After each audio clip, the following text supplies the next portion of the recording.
four pillars, guys. Restoring the family as the centerpiece of American life and protect our children. Restoring the family as the centerpiece of American life and protect our children. That's number one. Number two, dismantle the administrative state and return self-governance to the American people.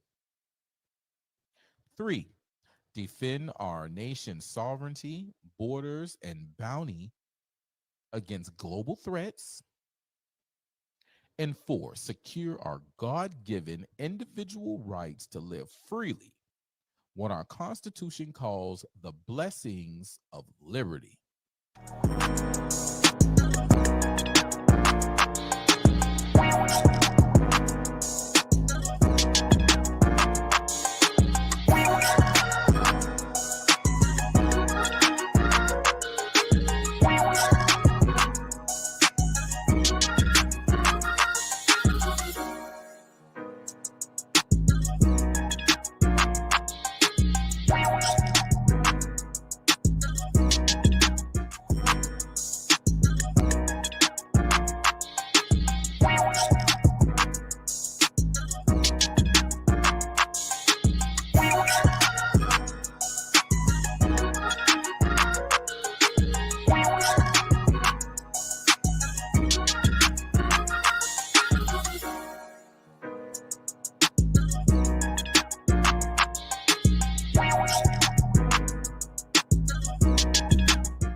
Oh, yeah. We are back and we are live. Pew, pew, pew, pew, pew, pew, pew.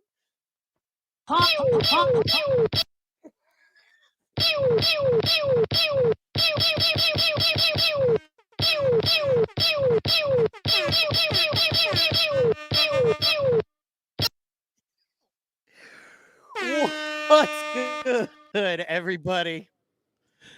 We got to get them pew-pews out, ladies and gentlemen. Wars. Welcome to Rumble on Rumble number 39, entitled Get Low. And we got lots to talk about getting low. But first, things first, the most important thing, ladies and gentlemen, the man on my right-hand side, the myth, the man, the living legend himself, the man Donald Trump says. Look at my African-American over here. Look at him. Are you the greatest? Do you know what I'm talking about? And he is the greatest, ladies and gentlemen. Give it up for DJ Protocol. DJ Protocol, like that fuel.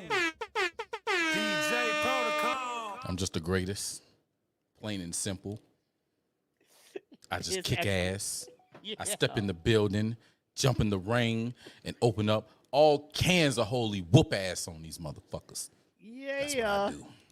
Excuse my French. For I all love those it. people who don't speak it. Shout out if you're in the chat. Drop us a chat line. I'm checking my chats here. There it is. There they go. It took a second. Oh yeah. There Oh, they yeah. go. In Ooh, here. some of them. I'm checking all my stuffs here. I'm trying to do a little different. I'm trying to run us through Rumble Studio. So, this show is so important, and it is important this show go off to me the most professional, have the least amount of glitches. So I'm trying to slowly integrate us versus, switch the show and then deal with all that. So be patient, y'all. Shout out. It's just me in the building.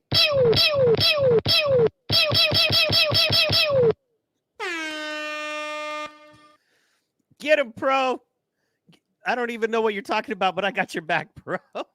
I'm just preliminarily talking shit for all the people who's done stuff in the past that need some shit talked, and for anybody in the present who's talking shit, but more importantly, any of these bastards in the future that decide they want to get froggy, they just better understand I'm coming through this motherfucker like The Rock, Stone Cold Steve Austin, and Booker T had a baby. You understand?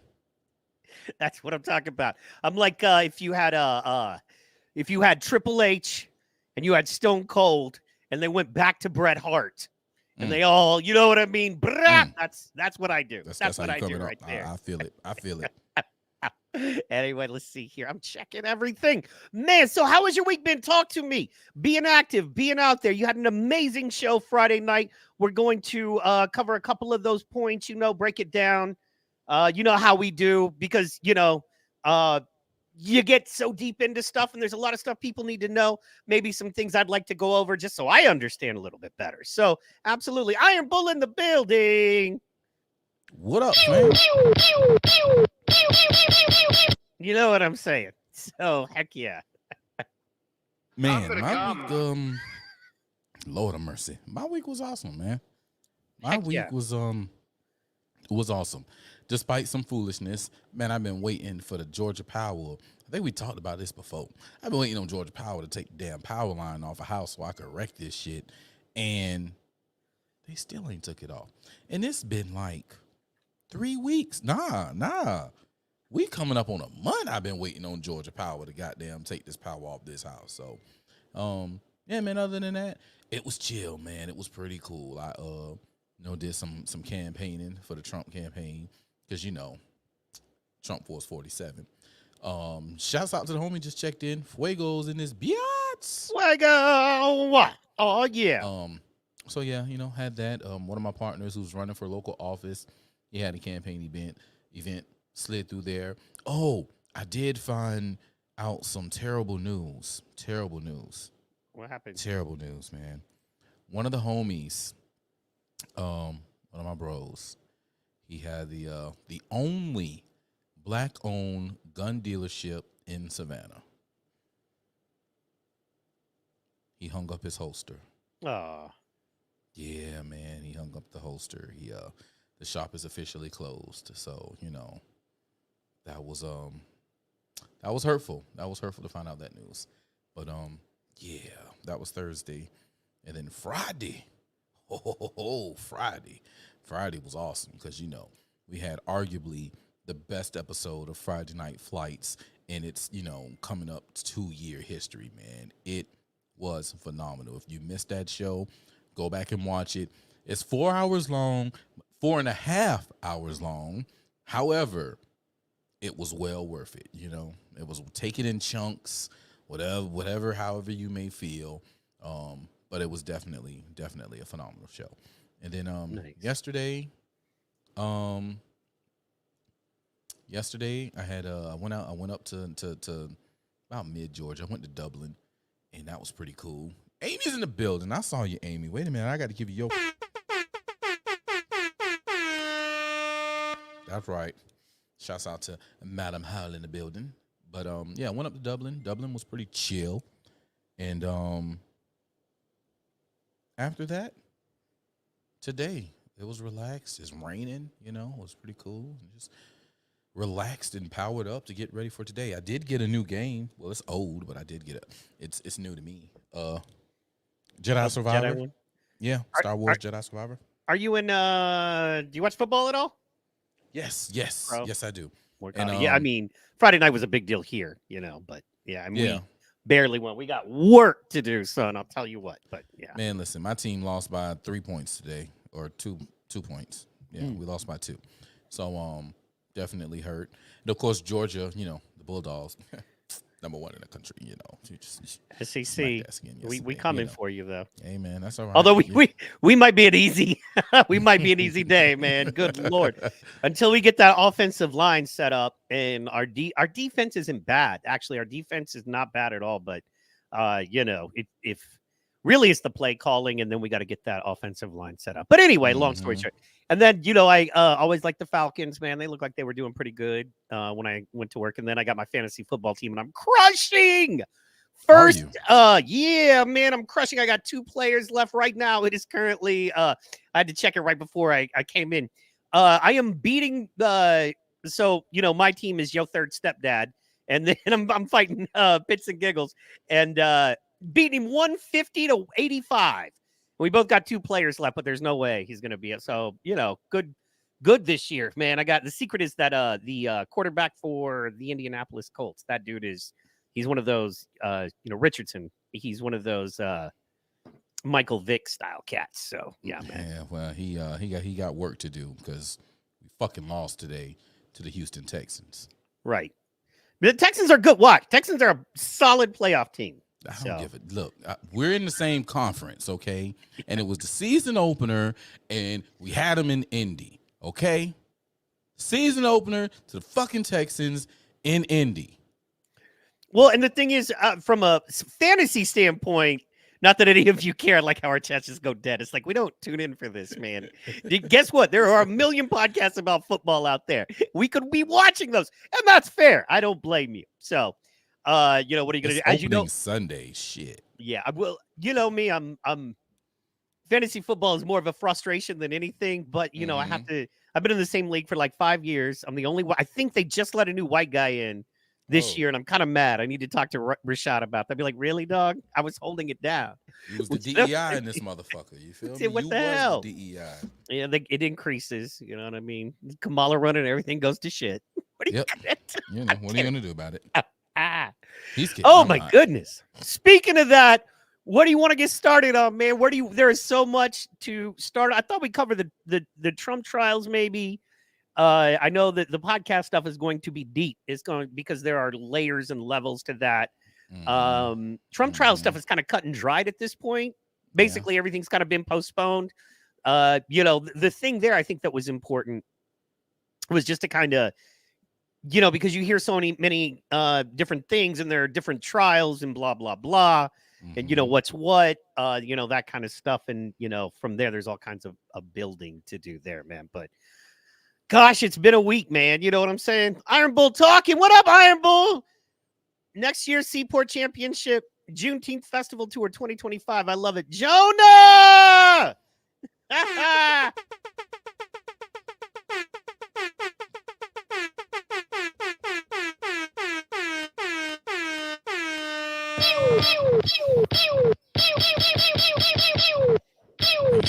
It's been a couple of weeks.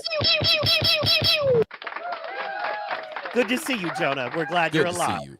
Appreciate that light, baby. Appreciate that, man. We do. Hey, man, appreciate follow that. Jonah's lead, man. Y'all follow Jonah's lead. Wherever you're watching, hit the like button. And then hit up one of our other streams where this is playing and hit the like button there. And then press the share button. Better yet, share it to somebody's inbox and tell them this is the best fight night that you'll see on a fight night. That's not a fight night. And that's Rumble on Rumble with Protocol and White Mike. Ooh, look at the bars. Making it happen.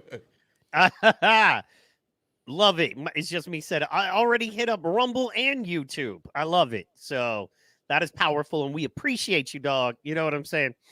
Yeah, man. What a week. So much is going down. I think the most important thing when it comes to Trump and the Trump trials is that, they've been postponed. Let's see here. This was the major breaking thing. Now, hey, look, before you get on me about Crowder, you know what I mean? I'm not going to, look, I've said many times, I'm not a huge Crowder fan personally, but the man has a great investigative team. So that's an snap, and Montoya in the building.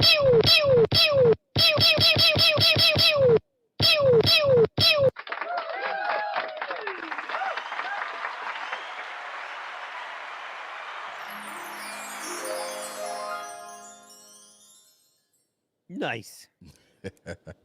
Very nice. Very nice. So let's see here. So nice to see you, Montoya. And then my man says, I left Friday morning for a pig roast and came back. That was me in my 20s. I'd leave for a party on Friday night and get back Thursday the next.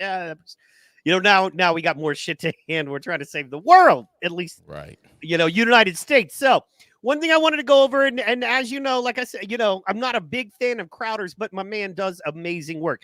And that's something I wish we could all kind of get into or understand, is that you don't have to love everyone in the building, but it's a numbers game. And whatever good information we can get, let's take that information. We'll get more into that about, with Tim Pool and stuff like that. So, but right now, let's do this. This is the DOJ, Department of Justice, Chief of Public Affairs, and he admits the Trump indictments are politically motivated and a perversion of justice. So it absolutely reveals lawfare.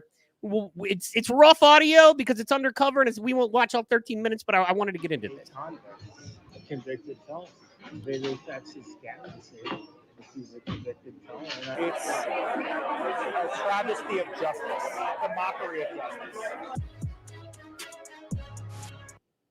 disgusting. They're just out to get them. And that's why I like the surgeon of the police.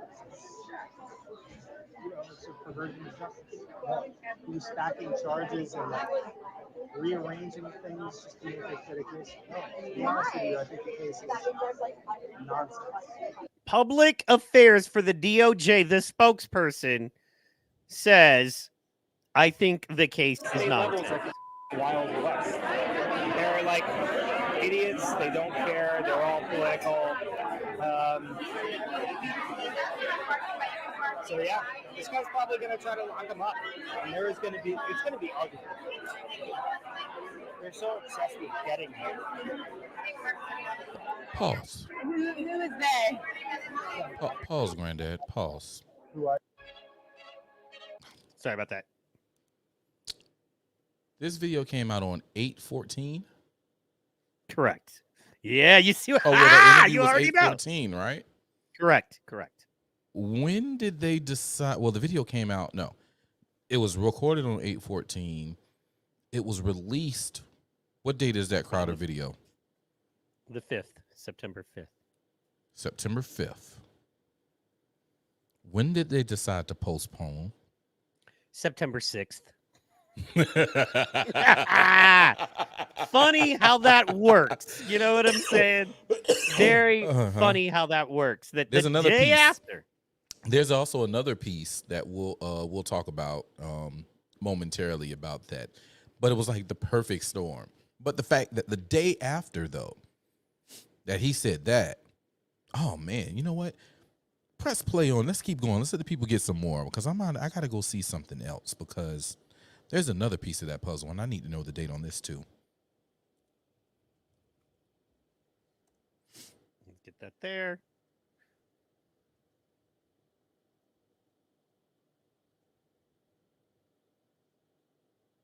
For lack of a better term, unregulated. Unregulated. Less checks and balances. Less checks and And balances. I know, I know what you're thinking. I thought it too.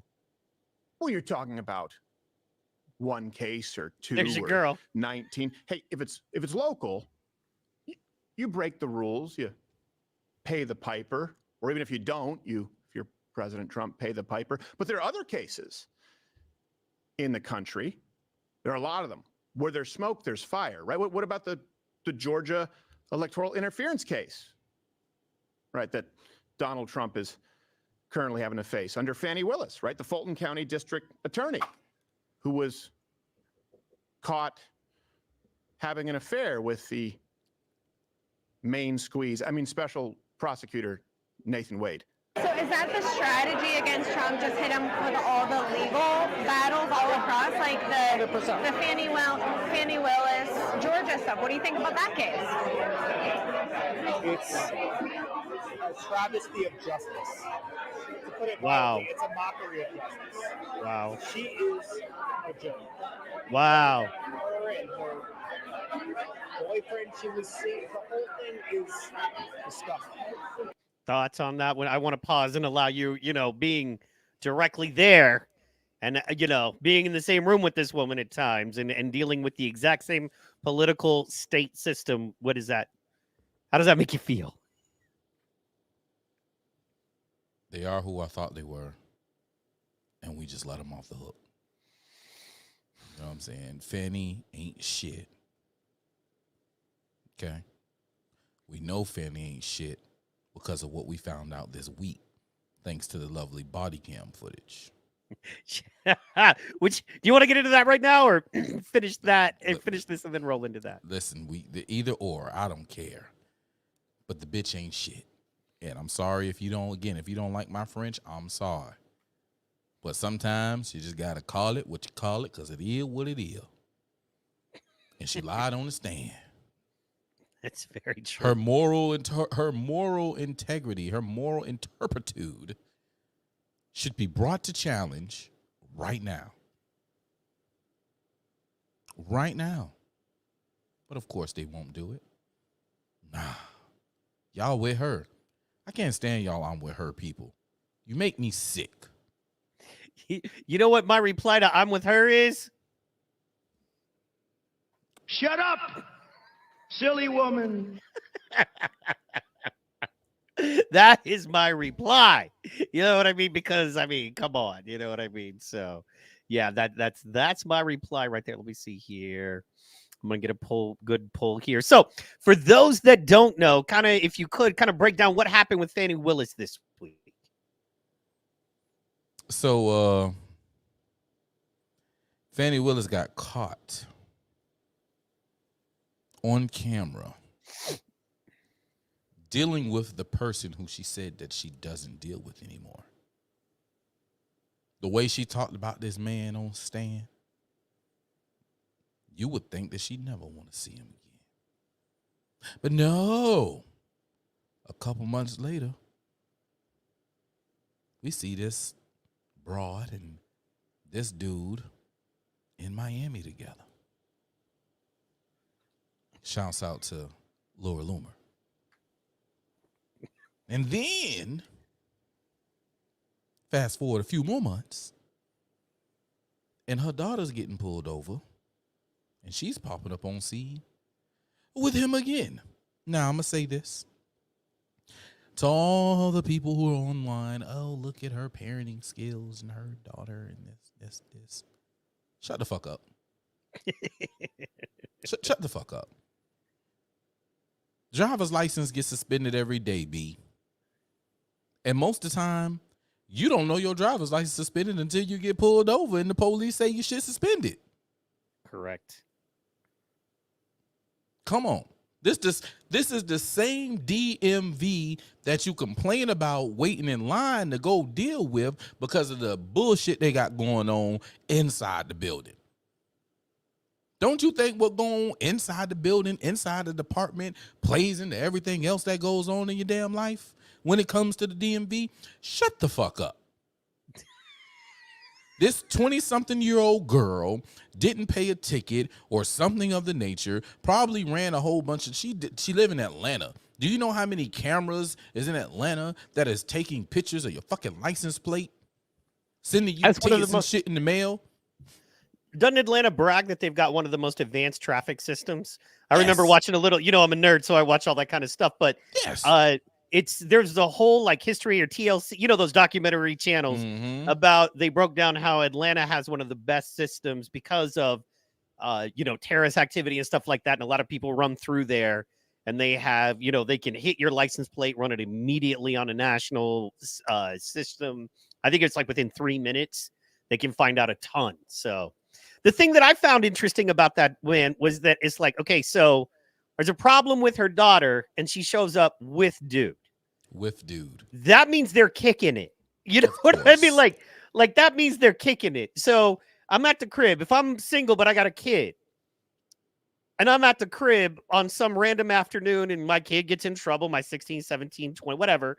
And they call and they're like, Dad, I need a ride. I'm hemmed up here. Okay, well, who's coming with me? Not the homies, not on a date. This is someone that's sitting next to me on my couch. This is someone that's kicking it with me. This is someone I'm having dinner with. This is someone that knows me intimately. Because look, let me just bring it up. Because what I want you to do is look at what she is wearing here. And what he's wearing. They're kicking it. They're not out at an event or anything. You know what I mean? Make this full. I'm trying to see the time. Yeah. Beautiful. Thank you. There you go. 8/24, 2024, 1911. So there you 1911. go. So that's 7:11 in the PM. Correct. All right. Let me play on here. I got all kinds of windows. We producing today, baby.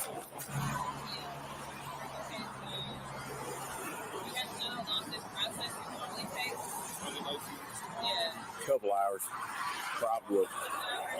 Mom, Dad, who with him? Okay. Nice to meet you. So, look.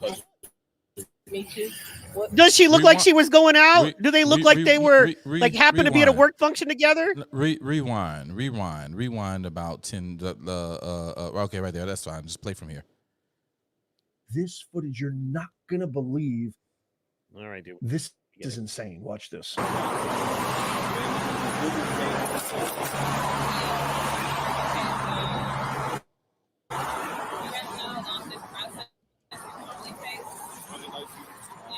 couple hours, probably. Mom, Dad, who with you? Okay. Nice to meet you. So,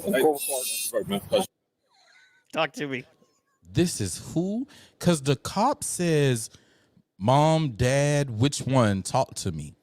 She points at him, Right. but I can't understand what she says. And that's what I'm trying to figure out. When she points at him? Yeah, she see if you Here, take it yeah, back just yeah, a couple let me- I'm gonna seconds. crank.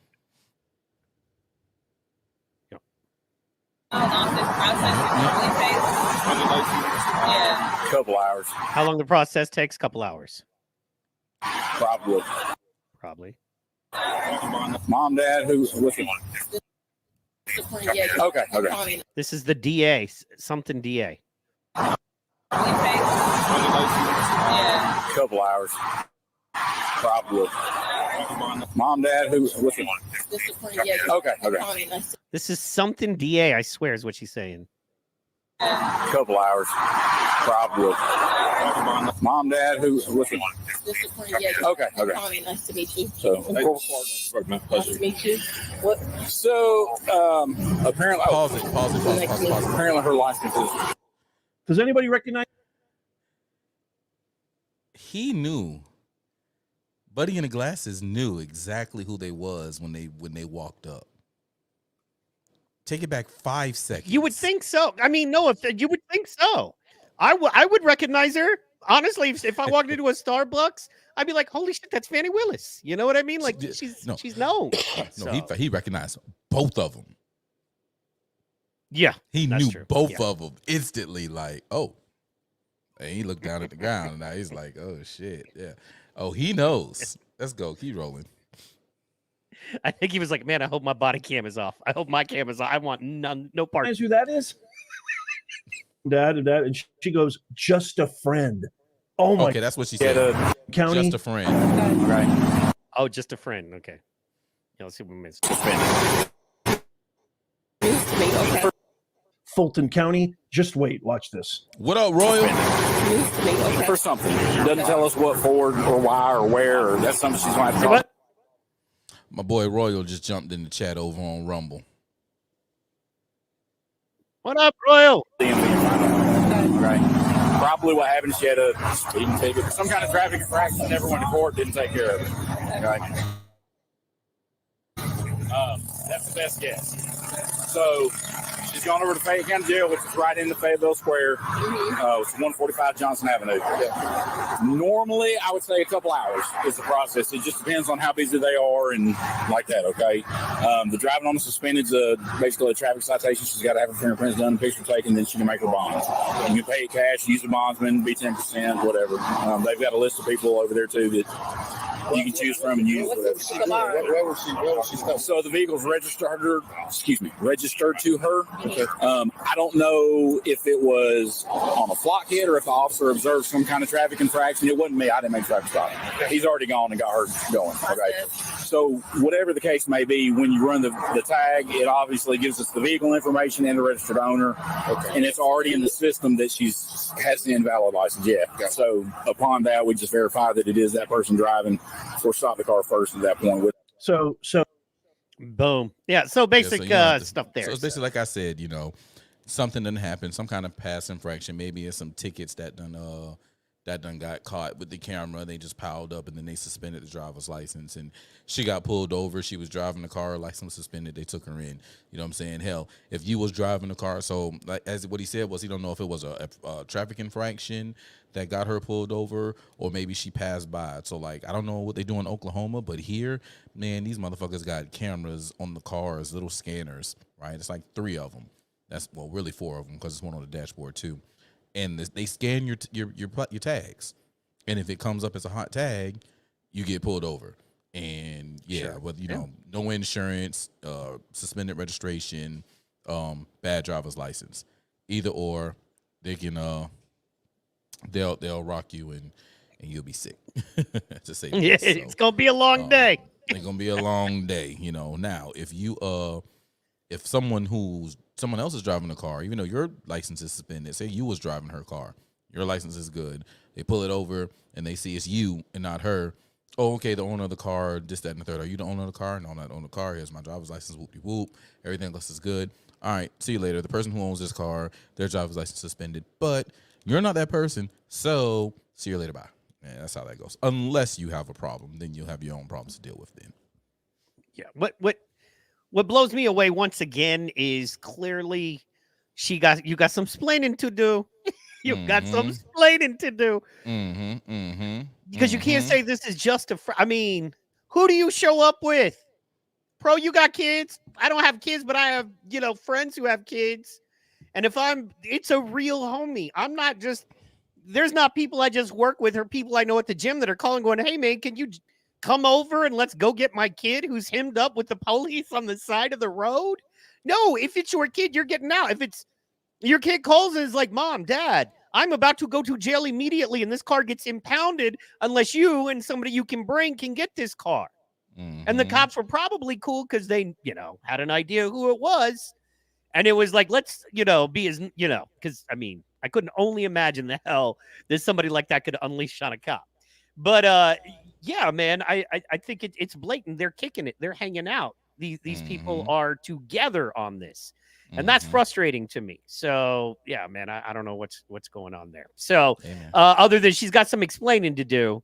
And I think that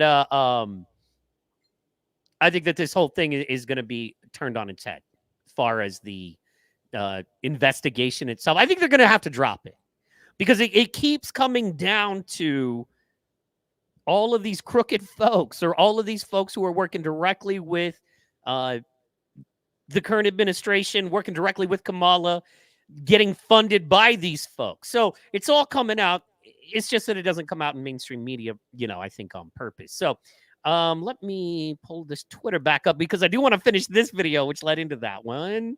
Boom. And here we go. And he knows that it is rigged. Who's that? Alvin Bragg, yeah, who I've known for 15 years. He used to work in my office. So here's us. Here's Alvin. He's county level, and he decided to do the case. Yeah. And Michael Cohen was their star witness who we prosecuted. Okay. You know who he is? That guy's psycho. Boom. Our star witness is a psycho. What's he want with you? He's like, he's got this thick New York accent. He's like, is this Nicholas Biaggi, the chief of public affairs? And I'm like, yeah, this is me. I'm like, this is Michael Cohen. Why won't you guys vacate my conviction? I can't really. I'm not authorized to speak to victims or defendants, which I thought was a pretty good answer, not knowing who was calling. And he was like, well, who can he speak to? And I was like, the media. And he goes, I have one of the biggest podcasts in New York. But I kind of didn't believe him. Yeah. And I was like, well, you're still a defendant. And that precludes me from talking to you. I've known Alvin for 15 years. Like, how well do you know him? I used to work with him for 10 years. You guys had dinner together? Hung out? No, we weren't best friends. Okay. But I mean, like, if I see him, we know each other really well, but like, do I respect what he's doing? No. Is he a nice guy? Boom. Do I respect what he's doing? No. What about like the other people you work with? Do they know it's all a political perversion? Okay, so that is what blew me away right there. He didn't even disagree. He didn't say, well, blah. He's like, yes, of course we all know it's a political perversion. We all know that.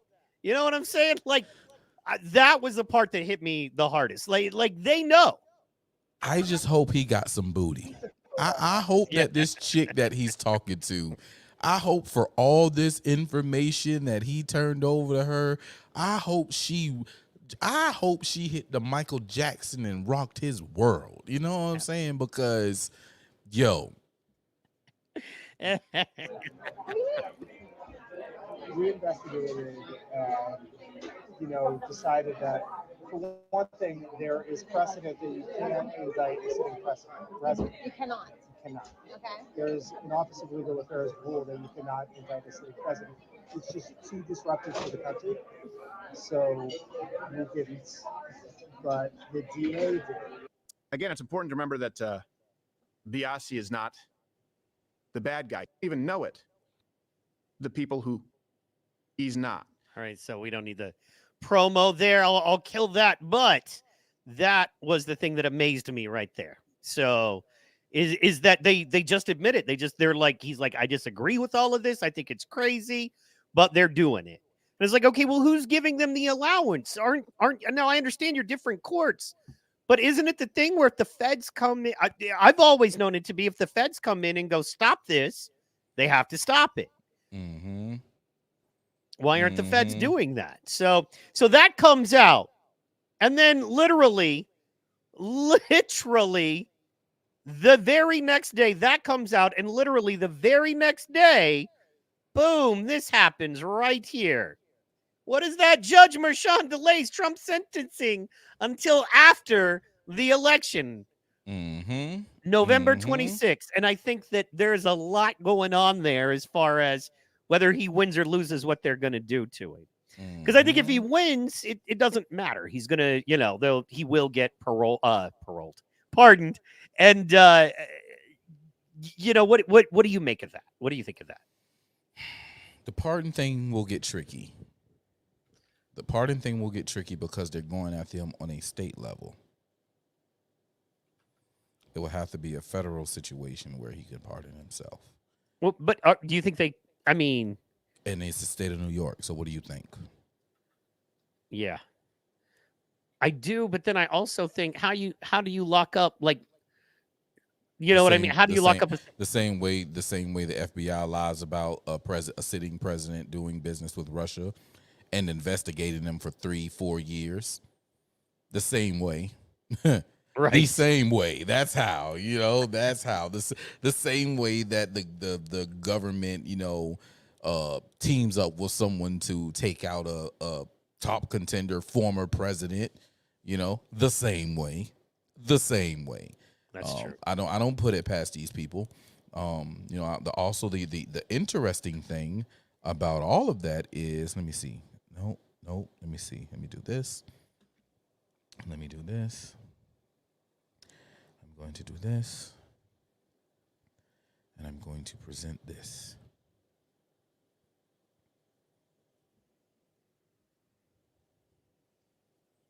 Ooh, I have not seen this. September 6, 2024. Elise Stefanik to the New York State Commission of Judicial Conduct. Members of the commission, I am writing to you concerning potential ethical issues with respect to acting Manhattan Supreme Court Justice Juan Merchan. On May 21st, 2024, I filed a complaint against Justice Merchan concerning his presiding over the pending criminal case of former President Donald J. Trump. The New York State Commission on Judicial Conduct, or the Commission, rejected the complaint on July 3rd, 2024. As of today, President Trump is scheduled for sentencing on September 18, 2024. See, this was before, this letter was sent early in the morning before he decided not to, okay? Correct. At which he faces up to 136 years imprisonment. New information has come to light that merits a fresh look into Justice Merchan's conflict. Neither the Appellate Division nor the Advisory Committee on Judicial Ethics could have known about the material when they issued opinions as Justice Merchan's continuing to preside over President Trump's case. July 21st, 2024, Joe Biden announced that he would not seek a second term. Within a few days, Vice President Kamala was anointed to become the Democrat Party's nominee for the presidency. During his campaign, President Biden used one company, Amazon Web Services, for the campaign's web hosting service. President Biden paid AWS throughout 2023 through the suspension of his campaign into July 2024.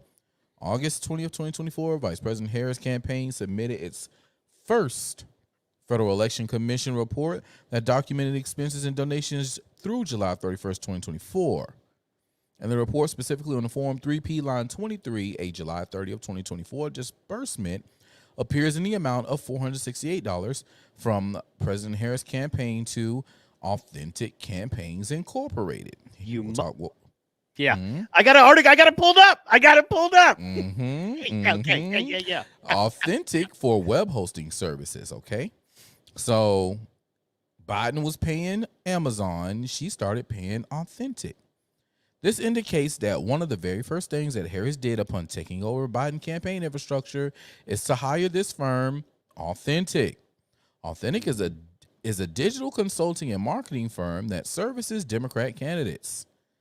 Lauren Mercon, the same Lauren Mercon that Trump got gagged for attacking because she was receiving money from Democrat operatives and Democrat elected officials and Democrat campaigns, he called that out and he got gagged for it. And charged and fined. Literally. Like committing a crime, one of those. Contempt of court. Yeah, which is officially a crime. It's not a huge, it's, not anything, but it's like you can't call it a crime for stating the truth. Only in the Biden administration are you allowed to state the truth about something and then get charged for it. Very frustrating to me. So, so as it says there, she is Justice Mercon's daughter, and she is the president of the company. Vice President Harris changed web hosting companies from AWS to Authentic immediately after becoming the presumptive Democrat presidential nominee. Sorry, wrong thing. Sorry. Democrat presidential nominee, as the FEC's reporting file, did not occur until August 20th, nearly a month after the Harris campaign and Authentic had begun doing business. No one in the public, including the commission, could have known of their relationship. This is merely the beginning of a new contract with a new campaign, regardless of the amount reimbursed. Sure, there's an immediate benefit, but this is a play at a potential larger benefit for Authentic and Mercon down the road. The Code of Conduct, specifically paragraph 100.3 E1D3I, indicates that a judge must recuse from a case where a relative up to and including the 6th degree has a financial interest in the outcome of the case. Now, Mercon should have been removed from the case because he was receiving money from operatives who were campaigning lock him up during his case. I even think Authentic may have put out some emails and flyers saying lock him up during the case. So just on that alone, and she was receiving funds from those, donate to the cause here, she was getting that. He should have been recused from the case, but he didn't. Agreed. 100% agreed. And to dig into that a little more, we have this here. And this is just the video kind of confirming everything as Pro said via Fox News. Has been indicted yet again in his election subversion case brought by special counsel Jack Smith. The indictment was revised after the Supreme Court's immunity ruling. The new indictment charges Trump with 4 felony counts of conspiracy, but removes allegations against Justice Department officials. Criminal defense attorney Lexi Rigdon joins me now. Lexi, Jack Smith reframed, let's call it that, the indictment to try and avoid running afoul of the Supreme Court's immunity decision. You see that Did there? he succeed? That was not. That was the next thing we were going to get into. Well, I this is again thought I gonna had have some. to be something that probably goes back to the Supreme Court ultimately. I think that that's where it's headed because he did reframe it and he made. What a trash Jack Smith is. Let me try to find that. What I wanted to do was break down the. See, it even says Jim Jordan subpoenas is the title of it. So let's just go ahead and let it run and see.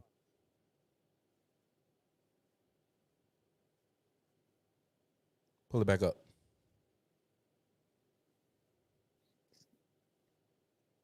That may not work either, or at the very least, they're going to have to probably go back to the Supreme Court for a ruling because there might need to be a new test, much like the Supreme Court created a test for the presidential immunity, some type of scheme for courts to try to figure out how to parse through that. They're going to also need to do the same thing because how do you even know what was actually personal / candidate Trump versus President Trump when he was acting as president at the very same time he was campaigning? So that is something that Exactly. that the Judge Chutkan, who's presiding over this case, is not necessarily going to be able to make a decision on. And if she does make a decision on, you can guarantee that it's going to be appealed. That's such an important point to make, because I've been warning people ever since we knew about this lawfare against Donald Trump that so many of the issues that are already in these cases or will come up in these cases are new. And when there's something new, when you don't have a body of law on a subject that will influence an election within 60 days, voting. It's DOJ policy. The Department of Justice should not take any action that will September influence an 6th. election within 60 days. Voting starts on September 6th. Therefore, the DOJ has violated its own policy and done election interference. Well, yeah, this is very, very close to the election. And I also think that they did this prior to the September 5th hearing, which is scheduled as a result of the Supreme Court ruling, where the attorneys for both sides need to come to Judge Chutkan to try to see how to move forward in light of that ruling. But obviously, if Donald Trump wins in November, this whole thing goes away because he's going to be in charge of the Department of Justice. If he doesn't win in November and Vice President Harris wins, then this case proceeds and continues, and there's going to be a lot more legal wrangling. But we know that there is absolutely no chance of anything happening before Election Day this year with this case. Putting aside the immunity discussion, did Smith's overall case improve vis-a-vis this reframing? I don't know if I would call it improve. Okay, so basically, long story short, that case right there, which is the election interference case, which is the only federal case left, has now been rescheduled and reframed. And even though Chutkan wants to go after Trump, doesn't really matter on that level currently, because right now we've got an election to win. Now let's check this out.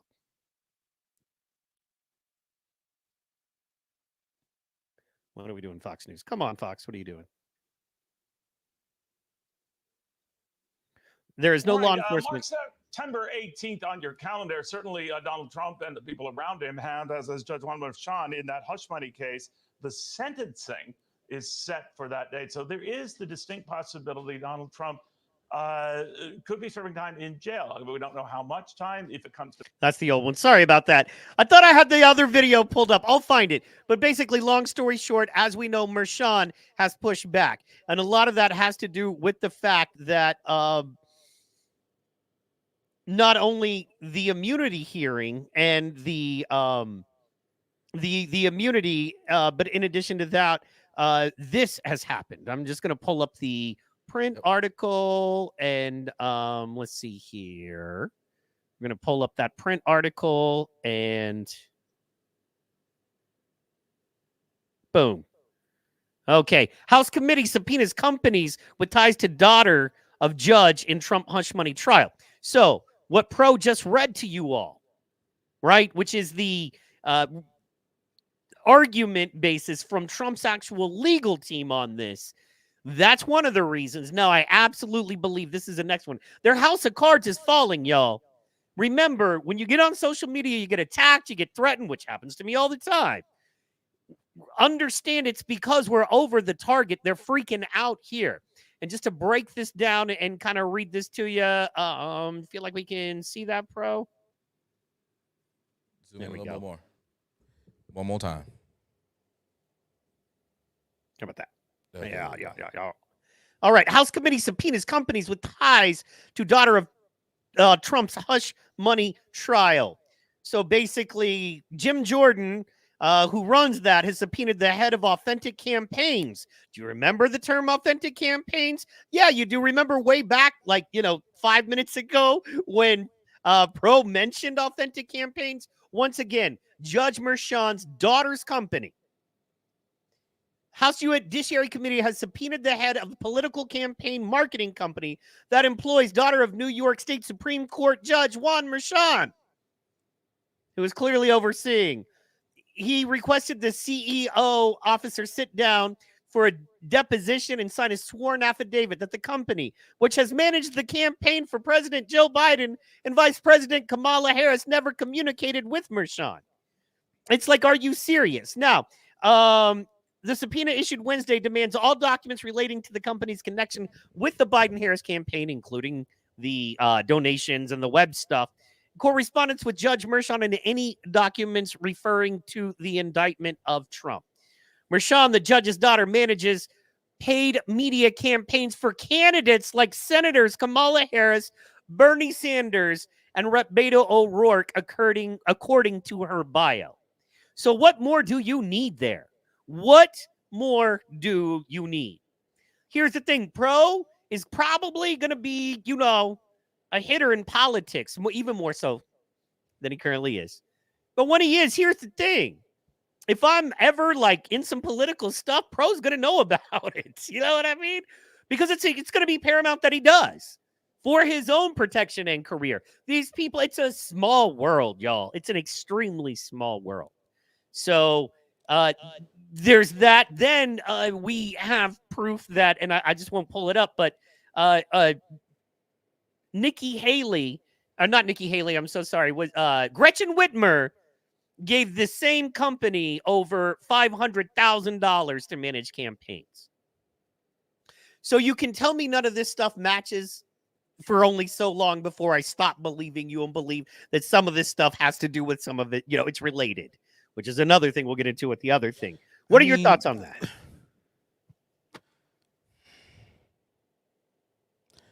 Hunter Biden, Burisma, Hunter Biden, China, John Kerry's son,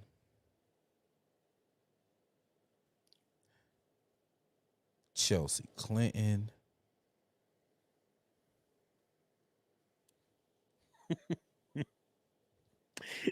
The evil spawns. The evil spawns. But it's interesting what you're saying there, because they're putting them in the real power spots, which is the political operatives. You know what I mean? And they run it through their kids. Absolutely. They run it through their kids. It's all there. The only ones that seem to have steered clear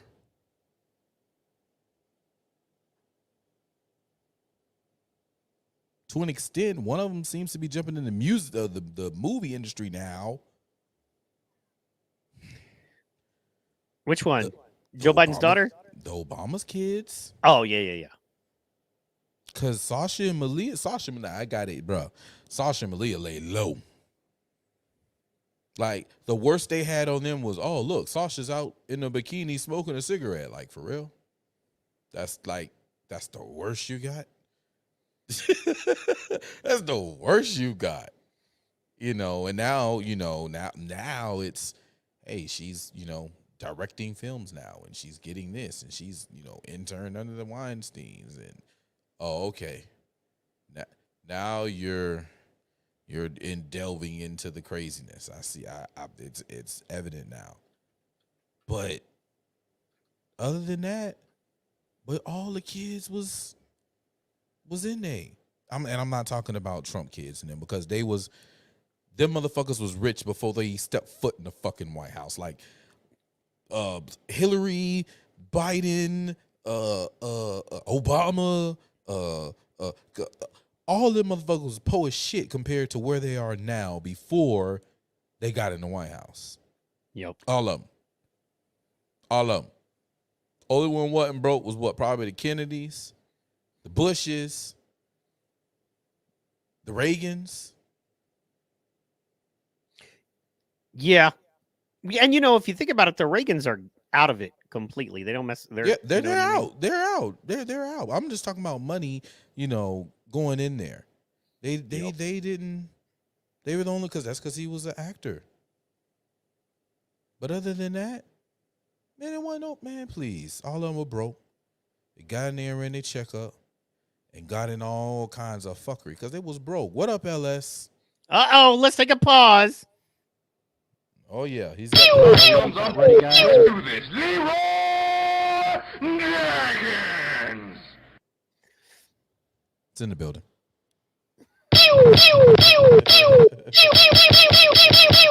Look at my African American over here. Yeah. LS in the building. Thank you so much. LS was part of the Friday Night Flights crew. He was on the flight He was on the with flight. us, holding on it flight. down. I He love his was. content too. He adds so much, just like me, just like Yeah. everybody in our chat. Our chat is, man, we got the best chat. Bro, we honestly do. You know what I'm saying? The only chat that I honestly say rivals ours as far as chat interaction, the only one is Cannon Hotel. Yeah, Cannon has a badass chat too. Cannon has a bad. I got the shouts out to my Calvary members. They go down. We got Calvary members in here right now. You feel me? Like we wanna boom off. You feel me? We want everybody on the. I want Friday night flights like motherfucking Soul Plane. Everybody trying to jump on this bitch and ride. And I want Rumble on Rumble to be like, I would say a UFC fight, but I need you got served crowd vibe. Right. Like, y'all remember that movie You Got Served? I need that type of crowd. I need 8 Mile type crowd. You know what I'm saying? Like, Yeah, that's no, what we need. Yeah. Well, and that's, at you Rumble know, on to Rumble. me, this is so like Friday Night Flights is where you drop the knowledge, like professor level sometimes, and you keep it real. But once again, that's why I was so amazed, and why I think, you know, everybody is always amazed is you never fail to, you know, look, I get to talk to you more than most folks. You know what I mean? In this world. I'm very lucky, you know, we're friends. I get to talk to you on a regular, and you still never hesitate to blow my mind. I'm always like, whoa, you know, I didn't even see that coming, and I talked to you on a reg. So to me, that's Friday Night Flights, is learn the lesson. You get to learn the lesson, whether it be local and how you expand it out to mean national, or vice versa, how you take something national and bring it into local. You know, and kind of break those details down. And what I want this show to be, basically, shout out chat, is basically we get to hang out with you. You know what I mean? It's like, you know, like hanging out with you. It's like, okay, so Professor, what did you mean when you broke down? You know what I mean? And absolutely, we're all here. I represent the chat in Friday Night Flights. I represent the guy that you're having a beer with, you know, at the local bar. And I get to be like, yeah, Pro's the homie. He's a little over my head. Pro, would you mind telling? You're like, absolutely. Let me break down why this is. Pull this up. And I'm like, whoa. You're like, see? I'm like, yeah. And that's really cool, man, because you understand a couple things here. And we're sidetracked for a second, but this is important. Couple things here. First one is, one of the ways we like to say it is because I'm in these streets. But you can be questioned. And what I mean by that, you're one of the few people, unlike a lot of cats, that just meet it like honestly, Tim is popping in my mind, and I'm about to go on a rant defending the hell out of Tim. So when I say this, I'm just being honest, you know? That's the problem with me. A lot of people don't know how to be my friend because honesty comes first. But then I think to myself, am I really your friend if I'm fucking lying to keep you happy? I don't want friends like that in my life. So I'm going to be honest about Tim. Shout out, love you. But you know, if Tim is questioned on stuff, he does the thing a lot of our favorite podcasters and high levels do. They just get mad. Brah, you're questioning me, brah. And a lot of times it's like, I'm not challenging you. I just want to understand more. Understanding. And you might be, you know, graduate school level and I'm freshman level. And I just want to understand better what you're saying.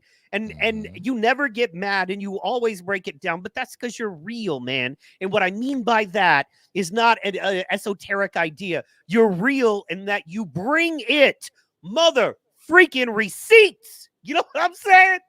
So that's the one of the most important things, you know, is that if you're following somebody and you're listening to them and they break down their theories and their philosophies, and at the end of the day, they can't be challenged or questioned about those because they don't have any backup other than, what was a thought that popped into my head that was getting me clicks and likes, but they really mean it and they live it, man. That's value. And that's why we're lucky to do this.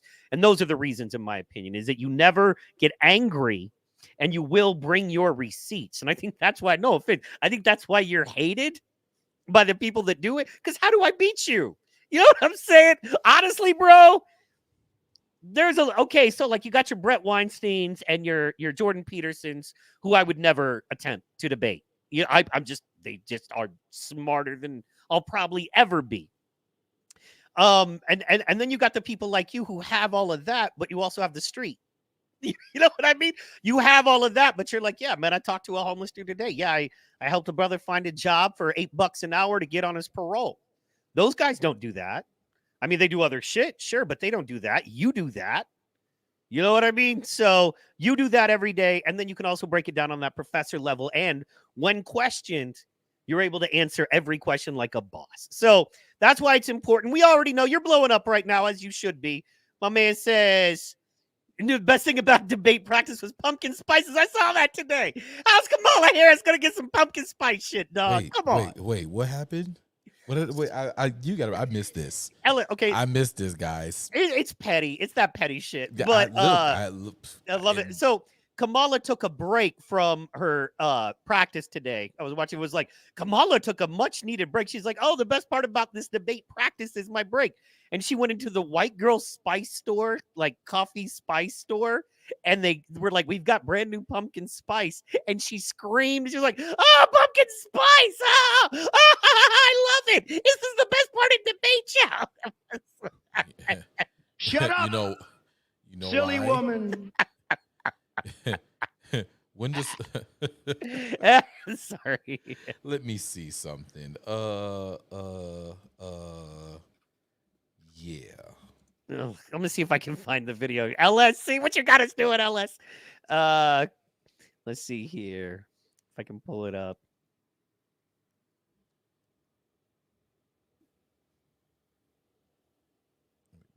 There it is. Kamala Harris visits spice shop known for hating and slamming Republicans. Okay, see, like I say, it's petty, dog. It's This is petty, some and it's pettiness. even more. It's even more. Okay. Kamala Harris visits spice shop. Calls for end of divisiveness. Oh, that's something worse. There it is. There it is right there. See, there it is. There's the pumpkin spice in her hand right there. You know what I'm saying? So there's that. Trump pulls ahead today in the video. For the first time in weeks, Trump pulled ahead of Vice President Harris in one of the most watched polls. And that's likely new voters. So, yeah. So that's her shaking the hand, all excited about the pumpkin spice. The spice shop welcomed Harris and browsed the store to meet the supporters who were there to see her, blah, blah, blah. Anyway, she freaked out about pumpkin spice, and it was a little embarrassing. It's like, come on, bro. It wasn't. To real people, it was embarrassing. Yeah. However. Oh, shit. Starbucks pumpkin spice latte is a cultural phenomenon. Brings comfort and nostalgia. Now, Kamala Harris was today, right? Yes. When was this article? September. But here's the thing. This is a real thing, right? Yes. There are people who are, and typically they're already they're Swifties for Harris type people, okay? People who frequent Starbucks go crazy when pumpkin spice returns to the menu. So all that would oh my God. Okay, you know what this was? This was the white people version of cooking collard greens and cleaning them in the bathtub. I'm gonna come. This was hot sauce in the purse in reverse. This was hot sauce in the purse for the white people. In the reverse, yeah. Let me, the black woman, go to the white folk and grab pumpkin spice. Oh my God, you're right. What did I just say? What did I just say? This is why we love Pro. This is why we love Pro. This is hot sauce in the purse in reverse. Exactly. Exactly what it was. I can't even. Yeah, That's exactly perfect. what it was. That's exactly what it was. Wow. No, and it's blatant out there now. Oh my gosh. That's hilarious to me. That is awesome. They don't care anymore.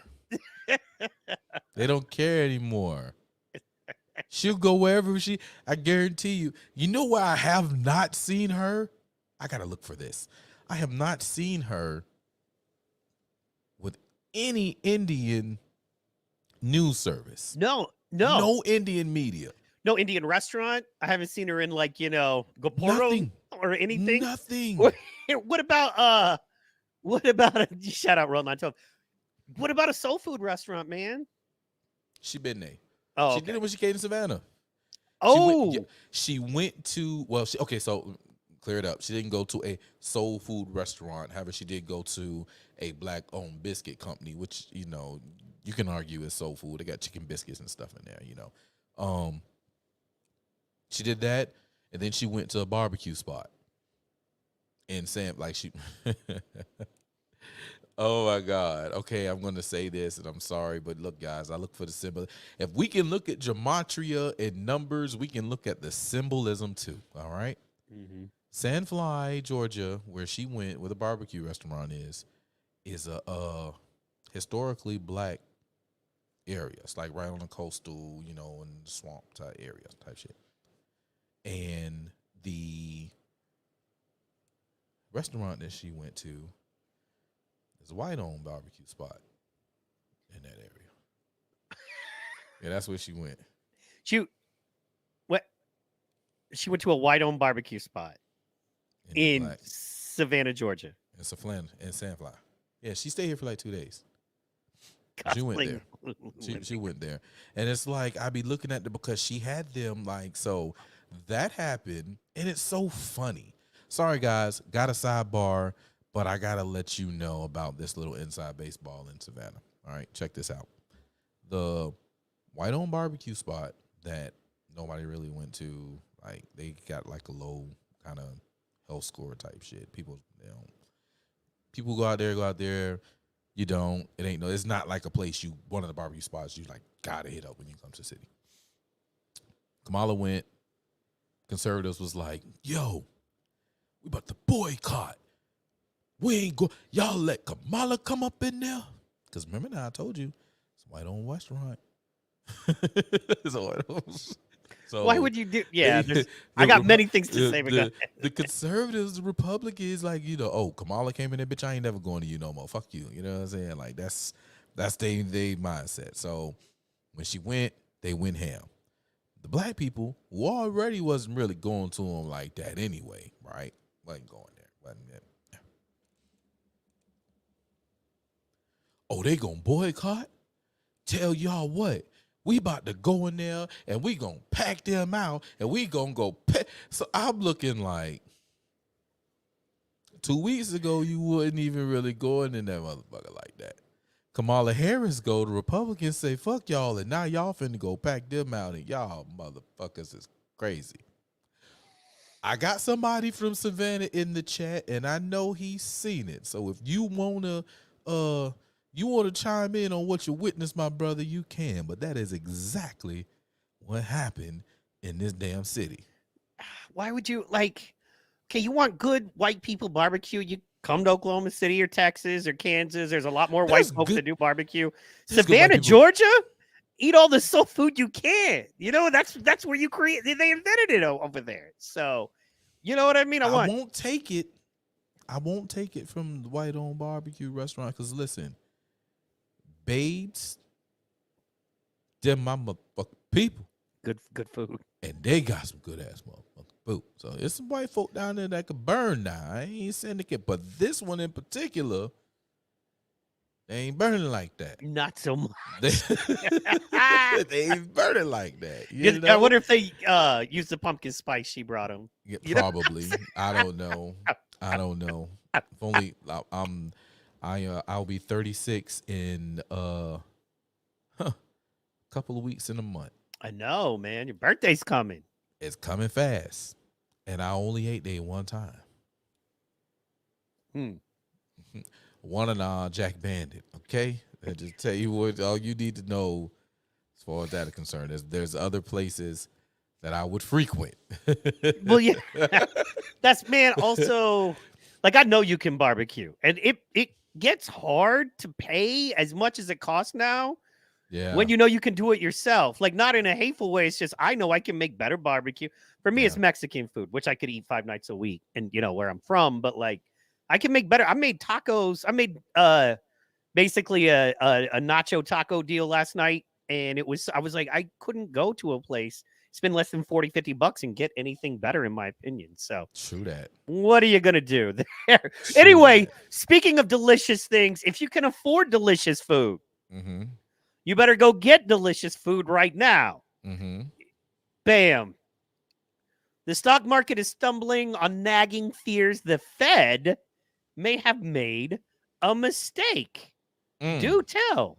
Market participants are uncertain about recession and the size and scope of federal. Help me here. Just me says exposed. Says another one. So help me explain. If we have the best economy in the history of economies, ran by the most popular president, remember right now, bro, on paper, the most popular president ever in the history of presidents isn't running for a second term, which should be an incumbent slam dunk. The incumbent wins over 80% of the time. The most popular president in the history of presidents by vote, it should be a no diggity slam dunk. Now, best economy, most job, blah, blah, blah. Yeah. Anyway, so yeah. It's just me says our realtor just emailed us because our house's market value went from 740. Holy shiz. I'm sorry, me. Damn. That's life-changing money. Damn. That is a wow. She doesn't know what happened. Damn. You better thank a Hey, union listen, member. Boy, you better thank a union member. Not sure how smart this gal is now. So let's just gonna go ahead and take this as a microcosm. Okay, and I'm not saying you're an average dude. I think you're an exemplary human being. You know what I mean? Better than the average guy. But say you're the average guy trying to own a home, right? And I mean, not everybody has $750,000 homes. That's a nice home. Don't get me wrong.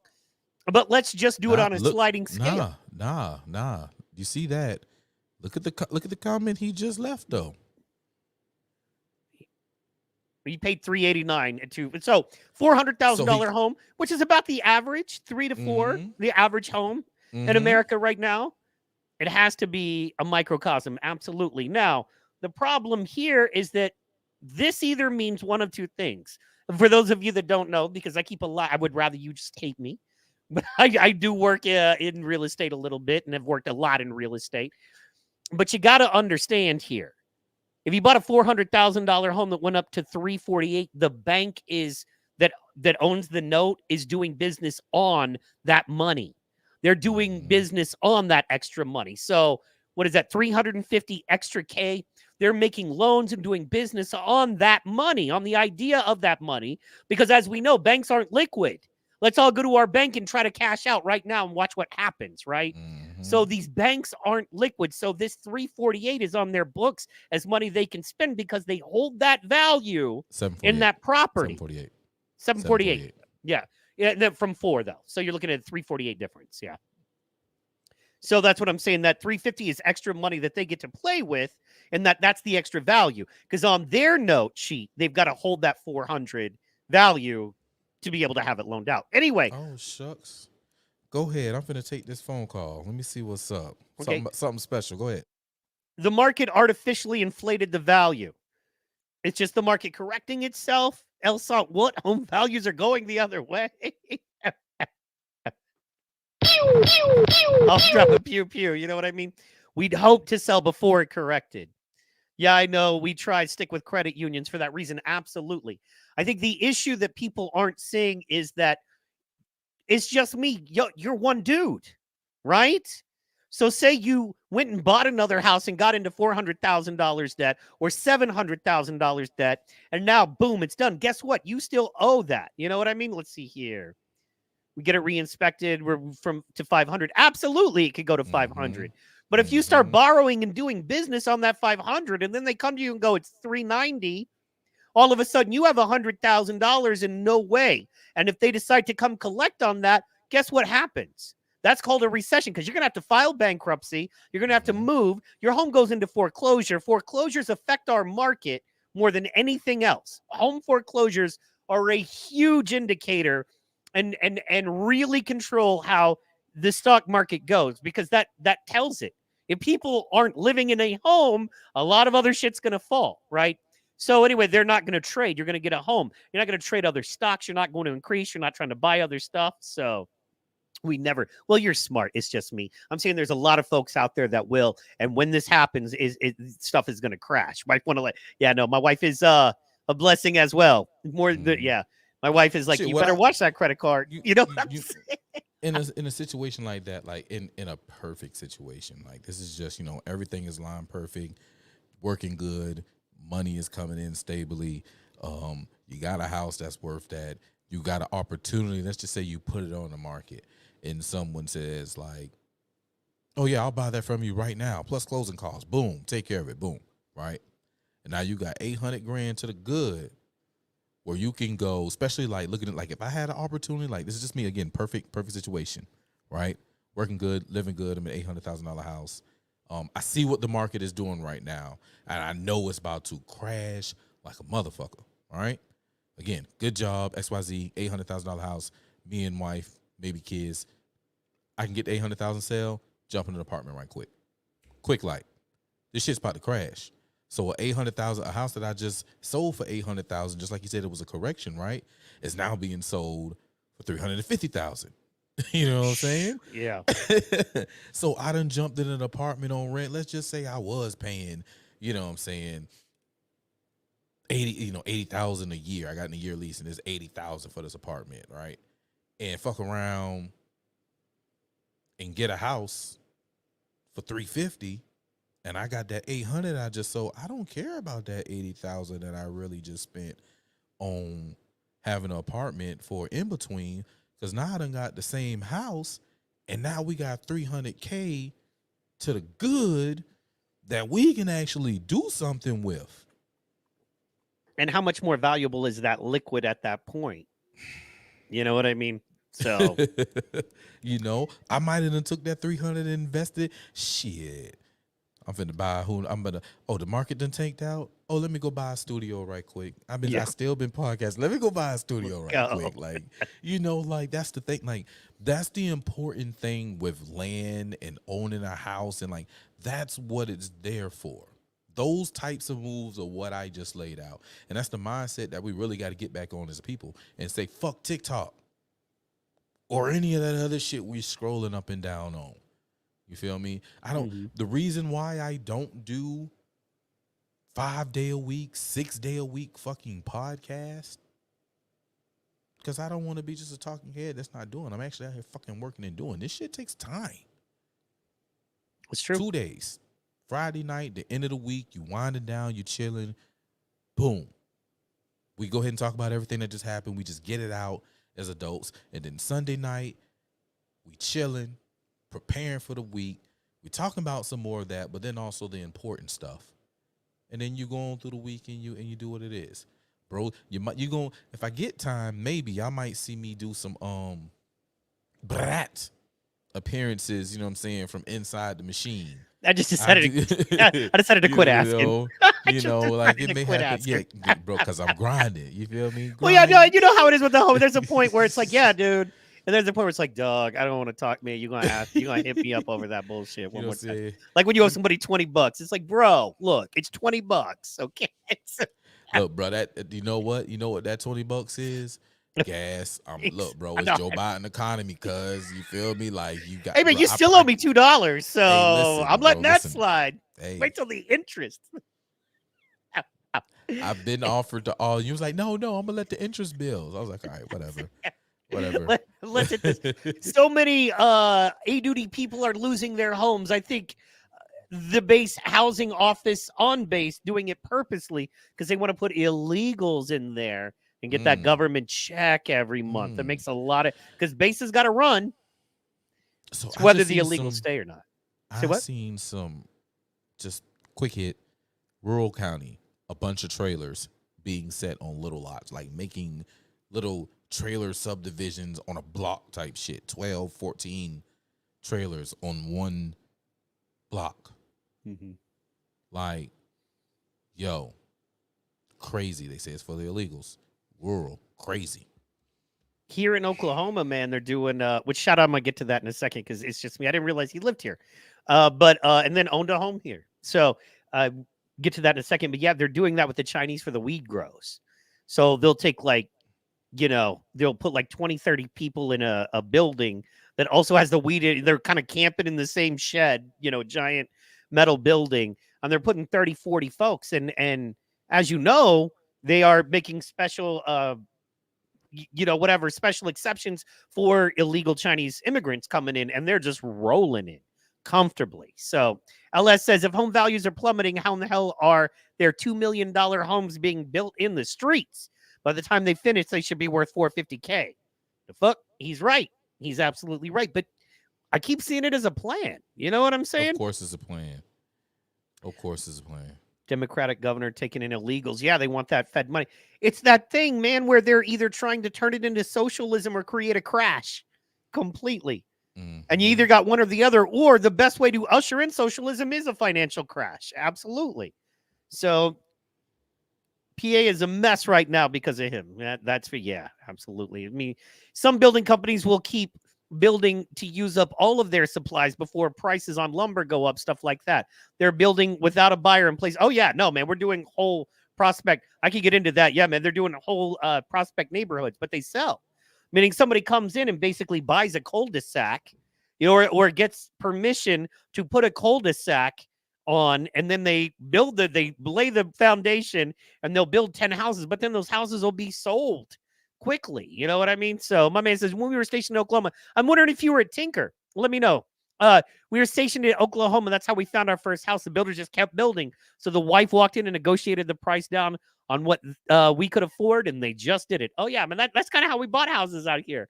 So they wanted to off their inventory. Yeah, write it off quickly.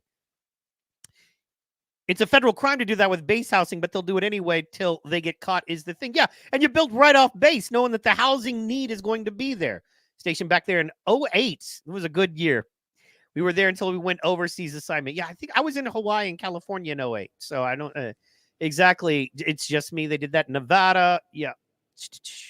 We're trying to crash it so when DJT walks in, they crash it. You were Tinker. Yeah, man. Okay, so I went to Midwest City High School. So it's just me. If you want to know, as you know, 80% black high school. I was born and raised in Midwest City. You can call my mama and ask her.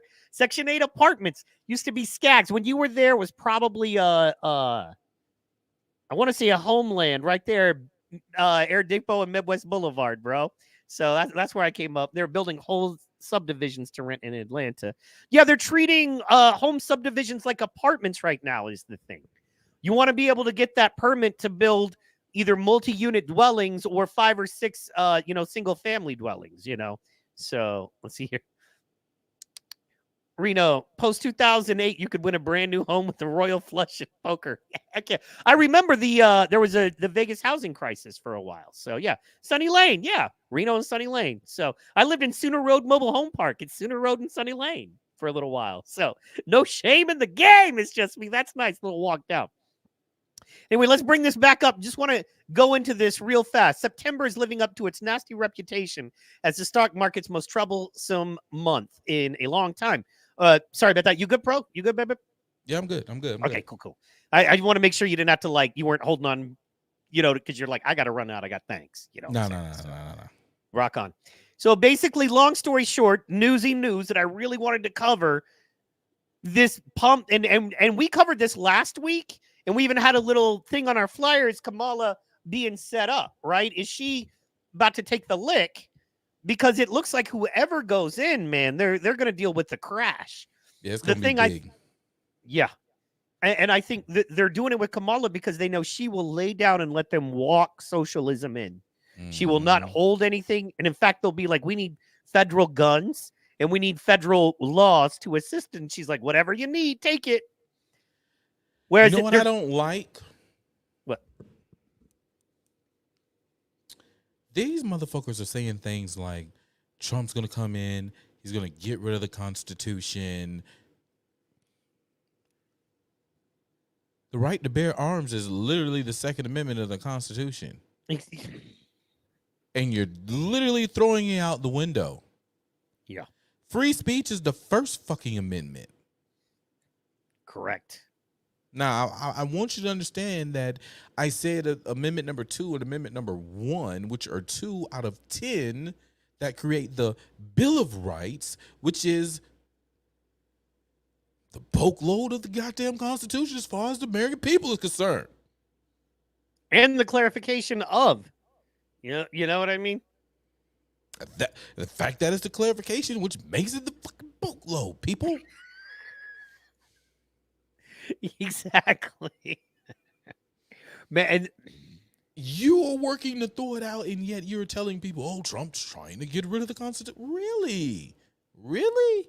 Because if I really look at it on paper, Trump's like, keep your guns. Keep your guns. And the Dems are like, no, the right to bear arms doesn't mean this. Wait a minute. And we should take these from, wait a minute. He's saying keep them. Right to bear arms. You can bear them. You can even get you some grizzly bears. I know Putin, they wrestle bears.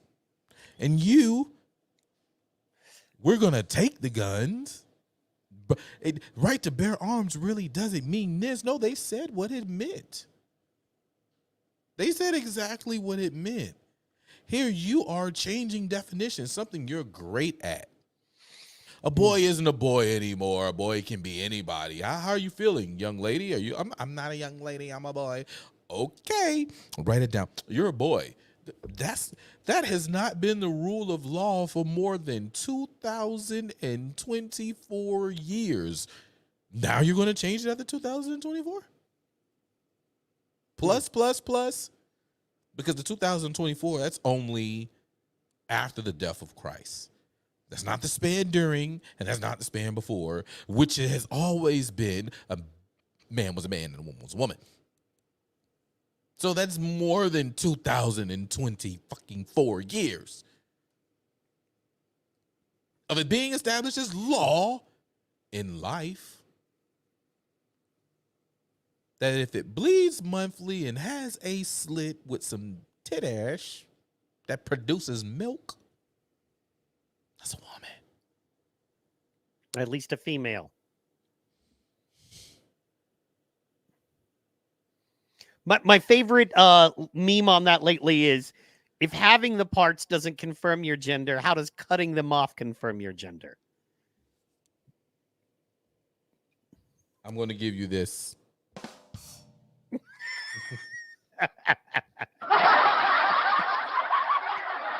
Anyway, but I had to. But that makes total sense to me.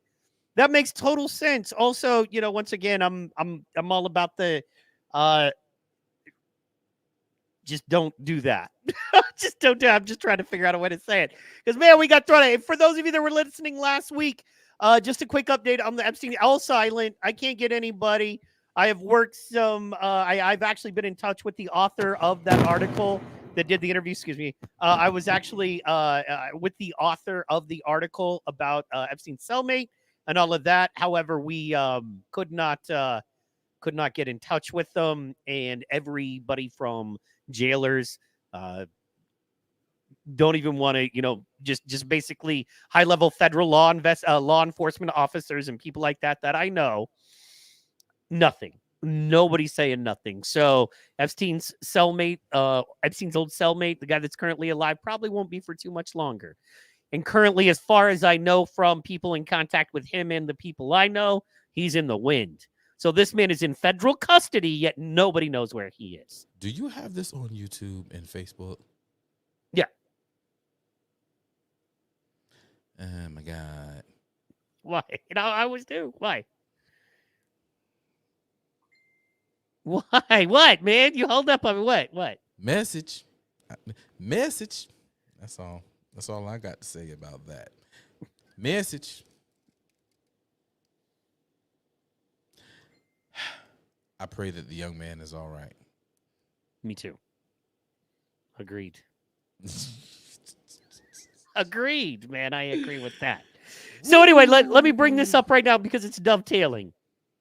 Anyway, long story short, the main event, Friday's August jobs report. Okay, so for the last 4 weeks, the jobs report has had to be corrected because it's been so bad. The main event, Friday's August jobs report, proved inconclusive. The Fed already signaled it was setting up a September 18 rate cut. The only question being whether it would be 25 basis points or 50 basis points. Fed watchers expecting the jobs data to quickly settle the debate. It did not. For those in the 50 basis points camp, non-farm payrolls rose just 142 versus expectations of 161. Wow. While previous months saw hefty downward revisions for those in the 25-point basis camp, the unemployment rate ticked down from 4.2 to 4.3, while average hourly wages surprised to the upside, helping ease the worries about the health of the consumer. Let me tell you why the wages are slowly going up. It's because it's the time of year. They're going to go back down. It's spending. When was this article written? This was today or yesterday, September 7th. It was updated today at 11:27 a.m. It was written yesterday. Correct. Market Watch. I like Market Watch because they seem to be pretty apolitical.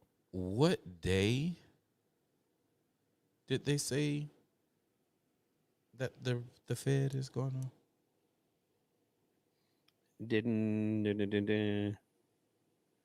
They said it was supposed to be. They were eyeing up a September 18th rate cut. So that would be 10 days from today. Who? September 18th. September 18th. Oh, September 18th. September 18th. That day. What is scheduled for September 18th?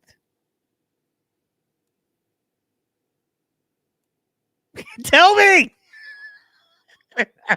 What do you got? I know something. I got a lot going on here. Don't make me Google it, dog. Please. No, I'll give me a second. There's people in the chat who know what why, but I'm gonna pull this up, guys. Is that your birthday? Not my birthday. No, don't look it up. I'm about to bring it up. Guys, subscribe, you know what I'm saying? Like, hit the like button. And share this stream because this is fun. This is really fun. Yeah. Oh!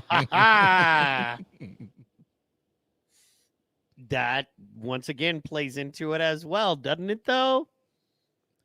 This was supposed to happen on the 18th, the same day that the Fed was going to do the rate, because that's September 18th. That's why I asked you what day was that written.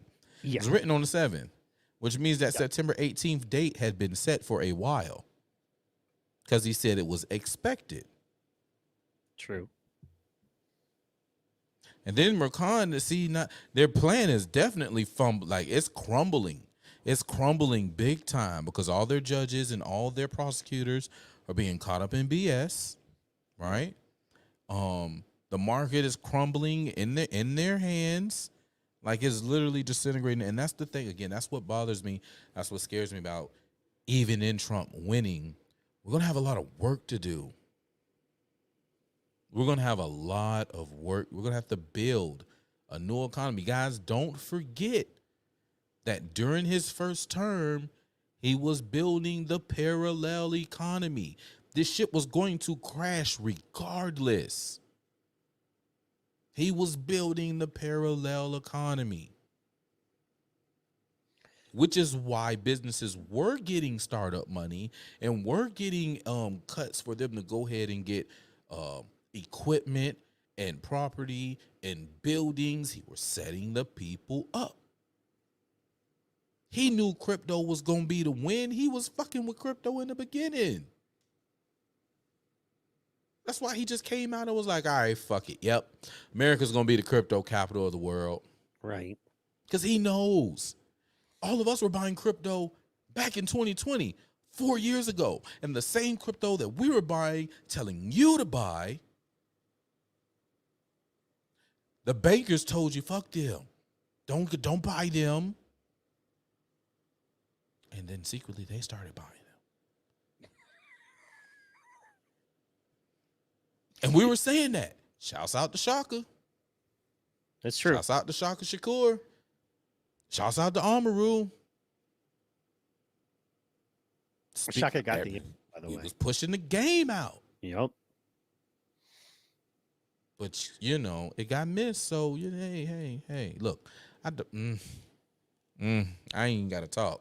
Fuck it. If you was riding back then, you know what's up. If you knew, we'll talk. That'll be one of them. Sign up for the locals.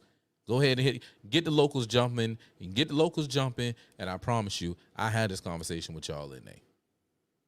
I ain't having this We'll rock conversation it in public no more. Yeah, we about to drop some realness on the locals. Speaking of realness, man, and money and bullshit, let's get into it.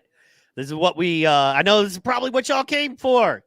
Some of you may not care, and that's fine. But as you know, me and Pro have some direct connections to this DOJ indictment. As you know, we personally know, and we've interviewed Shane Cashman, who literally was the last guy to do the last Tenet Media Timcast show, which was Friday morning. Shane is a personal friend. And then there are a couple people that do work in the Timcast area and world. I don't know anybody that works with Benny. I'll be honest. I know one guy who works with Benny, but not well. Don't know anybody that works with Lauren Chen. I know some of the people that have worked with Dave Rubin, but mainly, of course, I'll be honest, the Timcast guys are the guys I know up close and personal with this. And this is very important, okay?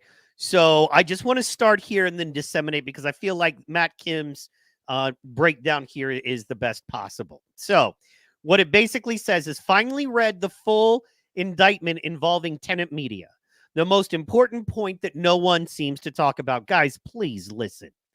The DOJ got all their evidence from emails, phone calls, IP addresses, Discord messages, and Google searches without having the physical devices.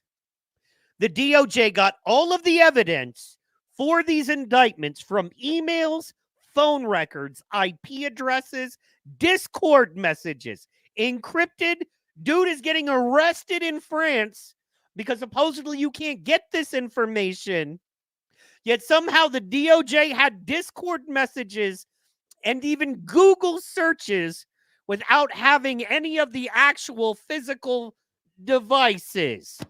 Meaning they have all the communications from Lauren Chen, all employees, friends, known associates, as well as anyone that has ever communicated with Tim Pool, Dave Rubin, and Benny Johnson and or associates of. Welcome to the party, my friends. We in it now, even if we didn't want to be. Thank you, Congress, for extending FISA 702. The story isn't Russia, Russia, Russia. It's they collected all of your data and communications. Welcome to the surveillance state. Pay attention. And where was the guy I wanted to see here? Here's basically Krista Cloud. And he put, if you are involved, I just agree, if you are involved in any kind of influence in politics, you should assume you are being spied on. Any information collected on U.S. citizens by intel agencies that are incidental to foreign surveillance or passed on from Five Eyes members is legal and could trigger FISA. What does all that mean, Mike? What does all that mean, Pro? Well, I'm glad you asked. I'm gonna let Pro break it down a little more. I'm gonna simply put it like this: if you have on any social media anywhere ever said that you support Donald Trump, or dropped in, subscribed, and put a chat in, not just us, and the bigger it is, the more likely it is. They got you. They got you. They can listen to any of your stuff at any time. That's about what I'm gathering from this, and what it looks like legally they can do now. What do you think, Pro? Can't hear you. Are you on mute, baby? I think that's exactly what's happening, my friend.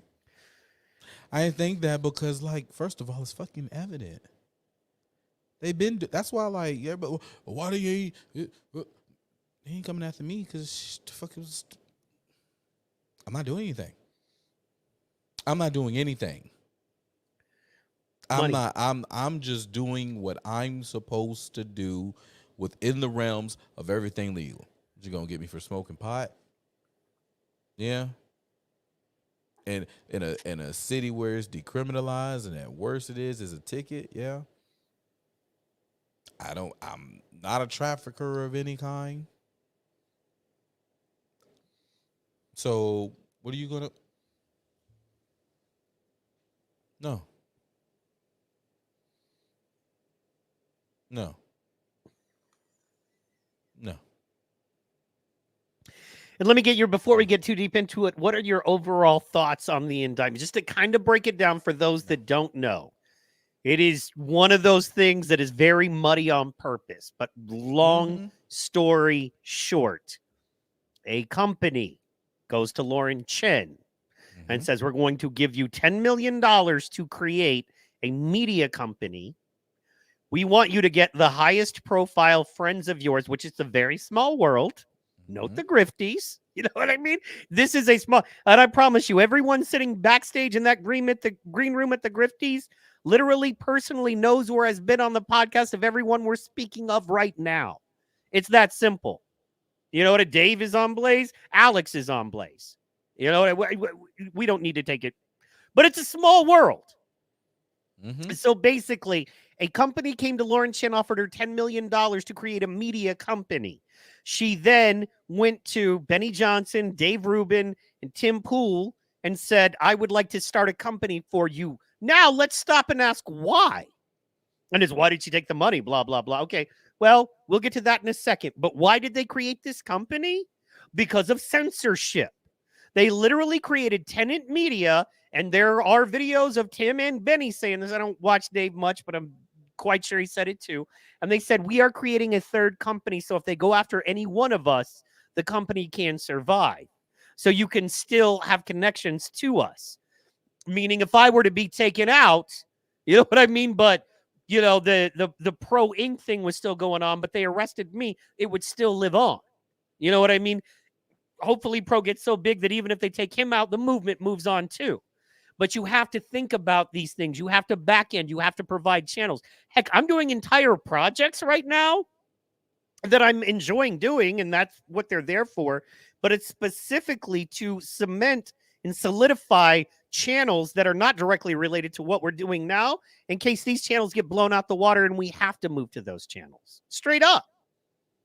And right now, it might just be a stupid insurance policy, but I'm telling you, if they shoot, Lord knows, if they take us out, we're going to be glad we had them. And I recommend that to anybody listening. So, long story short, the company comes to Lauren Chen, offers her $10 million to start a company. She goes to Benny. She goes to Tim, and she goes to Rubin, Dave Rubin. They start a company, a specific media company to back them up. I know Libby Emmons from Post Millennial was involved as well.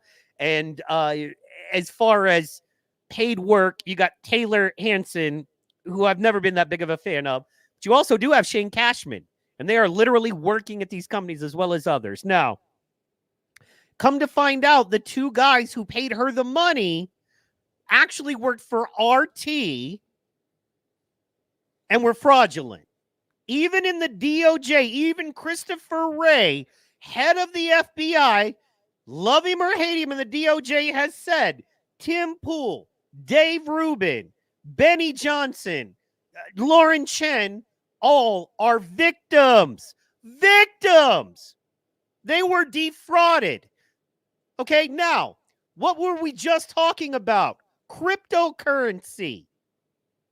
There's a lot of people you know and love and tune into on a regular basis that would not have their platform if it weren't for cryptocurrency funding them. I know for a fact 10 grand is not much at all to book somebody to do something, because I live in this damn world, guys. Booking somebody for a convention for 10 grand is not out of league. And that's for, honestly, that's for lower level guys. Honestly, it goes like this in the business. You have your thousands. That's where we're at. We reach 2 to 10,000. You know, excellent 10,000, average about 2,000, right? So we're in the thousands. Then you have your tens of thousands, your people that have 30, 40, 50,000 followers.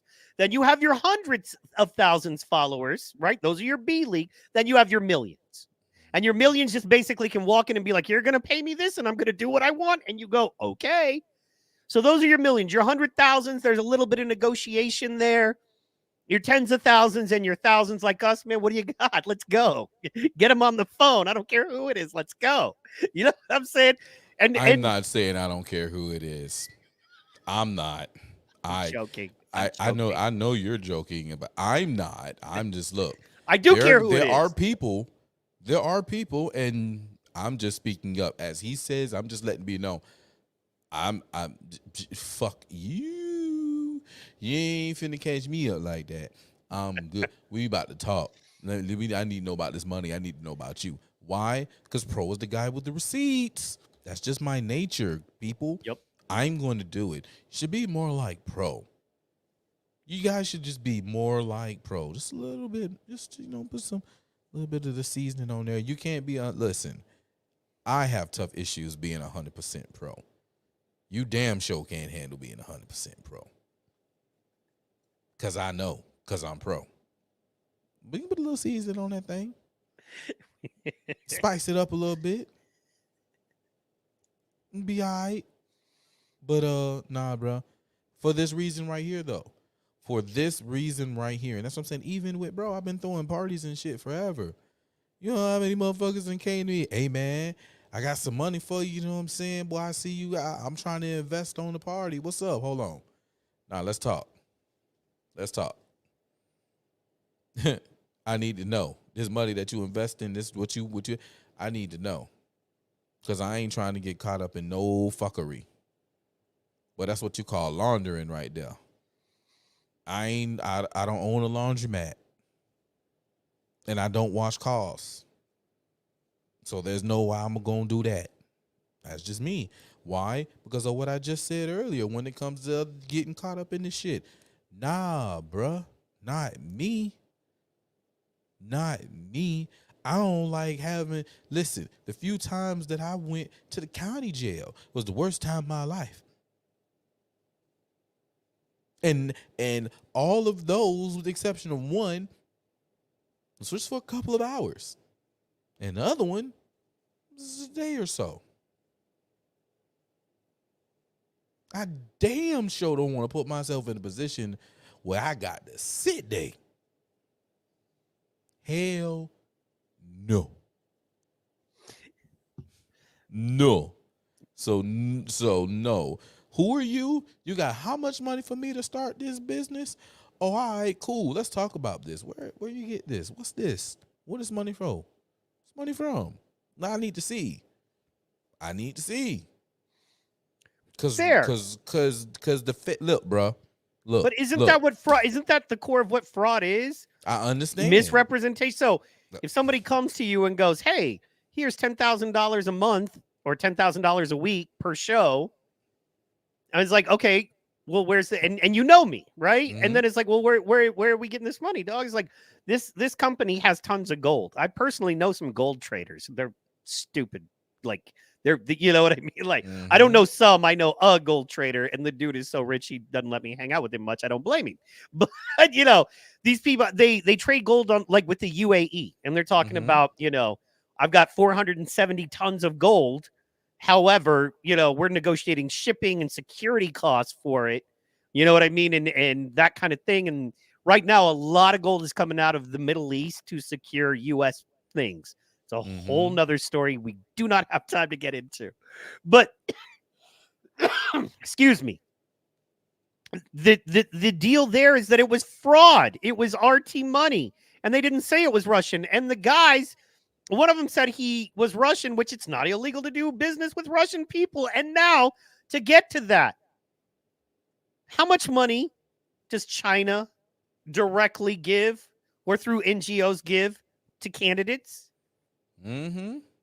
And now to take the cake, let's talk about a little country called Israel. Is it real? And how much money does Is It Real put into effect local candidates? Okay, let me ask you guys this. if Putin, which he won't, now remember, we're not at war with Russia at all. We are not at war with Russia officially, right?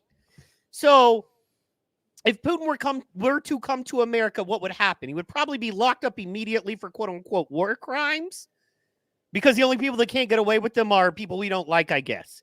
What happens when Xi Jinping comes to America? What happened on his last visit? We scooped up hundreds of homeless people out of California and disappeared them. Disappeared them to the point to where there are at least 60 homeless people that were taken out of California. Gavin Newsom, we cleaned up the streets for Xi Jinping. Xi Jinping coming through. We cleaned up the streets for him. How much money is China putting into our elections to influence?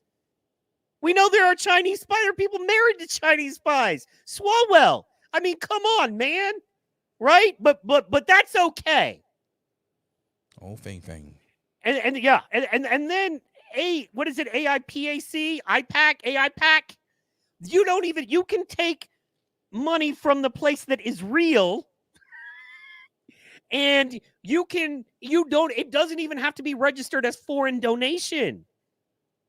And what happens when their big guy comes?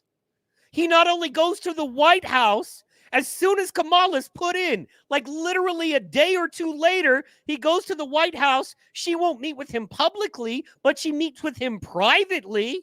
And then what does he do when he's done meeting with the potential president on the Democratic side? He goes to Donald Trump's house. How gangster is that, dude? I'm coming to your house. You might win, and I'm coming to your house, and we about to talk about it.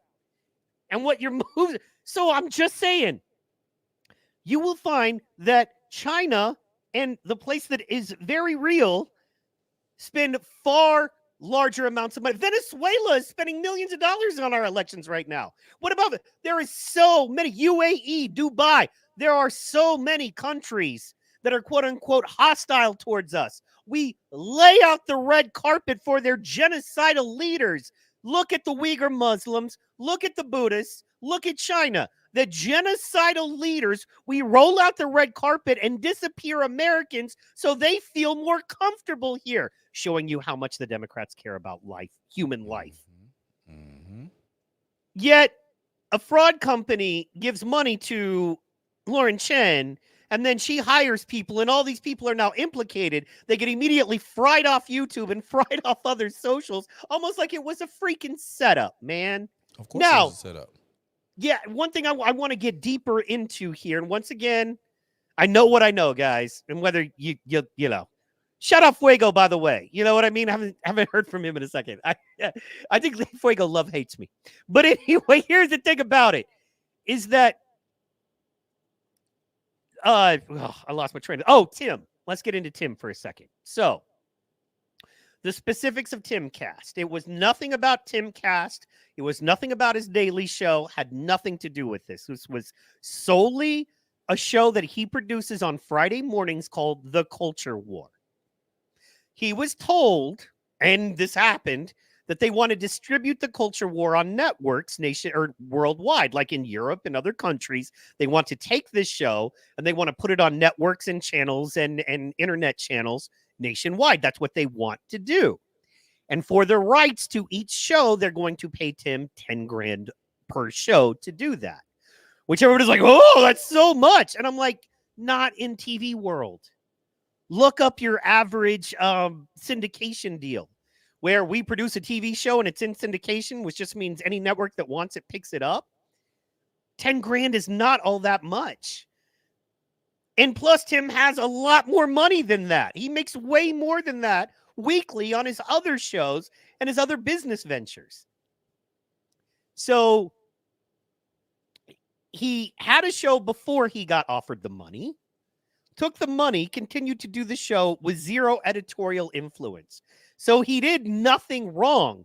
A distributor of content came and offered him money to distribute his content. He said, okay. Now, for those of you that are completely convinced, oh, he's this and that, I want to show you something else.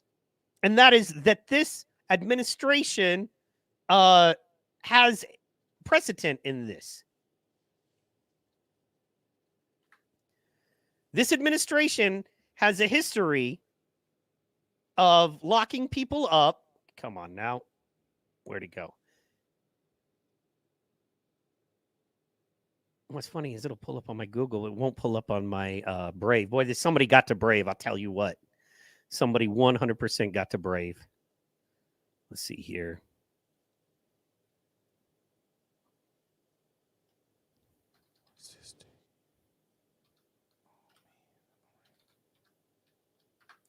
You know, I put it in your inbox if I can't find it. There it is right there.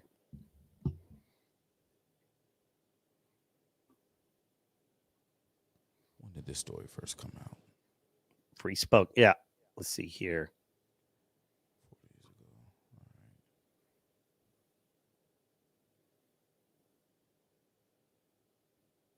Here we go. It's video time. Here's the thing. Tim, that stupid right-wing idiot, White and Rubin, that white idiot right-wing, and these stupid idiot right-wingers. Could you imagine if it was a black socialist? Oh my goodness! And what was he saying? Was he what? So this black socialist, part of an African black socialist, African People's Socialist Party, is saying the same thing as Donald Trump and Tim Pool, and he got hit by the DOJ too. Wow, Russian agents everywhere. Democracy Now!, democracynow.org, The Warrant, violating the Espionage Act, conspiracy, and making false statements. We'll speak to a former I do like the music. federal prosecutor That background music about the groove. Stitt case. Then, in a surprise decision, the Supreme Court upholds the Voting Rights Act by rejecting a racially gerrymandered vote on multiple felony charges, accusing him of mishandling classified documents, including the will-elected Alabama racist. Israeli soldier racist. Israeli soldiers Come on, Bishop. pulling the men in Florida on 7 charges. His president's fake. He discrimination. But this indictment of Donald Trump is making headlines around the world today. We end the show looking at another federal indictment that's received little press attention. In April, the Biden administration charged 4 U.S. citizens from a Pan-Africanist group with conspiring with the Russian government. Oh, look at all these white pro-Trump, horrible, racist, backwoods cult members. Look at them. When I look at that group, I think, what a group of white supremacist Trump supporters right there. Wow. Or I'm stupid if I think that. Anyway, sorry, go ahead. To sow discord in U.S. elections.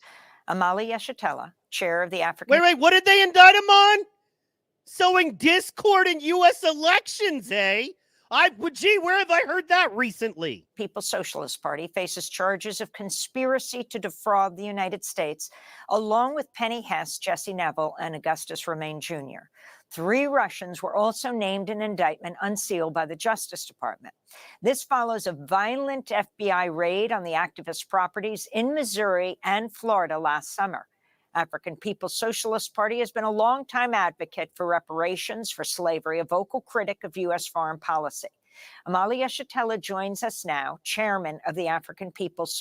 Look at that Trump supporter right there. Look at that guy. Boy, if I've ever seen a Trump supporter, oh my gosh, man, this is what I'm saying, bro. The war against Americans and our freedoms knows no religion, knows no politics, knows no color, knows no creed. You fall the frickin' line. Or you end up like him, or to... Bro, if I would have told you a few years back, if I would have told you a year before Trump, quote unquote, lost the election, if I would have told you, hey, man, in the 3rd year of Joe Biden's presidency, Tim Pool and Bishop, you should tell you, a far left socialist black leader of a pro-rights black party, and Tim Pool and Dave Rubin are going to be indicted by the DOJ for the same shit. Would you? You know what I'm saying? No one. Anyway, let's. They're against the establishment. Exactly. If you are organized against the establishment, left, right, black, white, doesn't really matter, all right? They're coming after you. That's correct. If you put yourself in a position to where they can point that you are directly doing things so they can come after you. It's just like Gretchen Whitmer in that lion-ass case. It's the same shit. They're actively against the Dems, hard body, and was organizing. And there probably is a Fed amongst their midst. I would not doubt that there's a Fed amongst them. Oh, absolutely. Well, That done said some crazy shit. And them 3 people or 2 people, because 1 to 2 may be a Fed that got the indictment. They gonna be sick.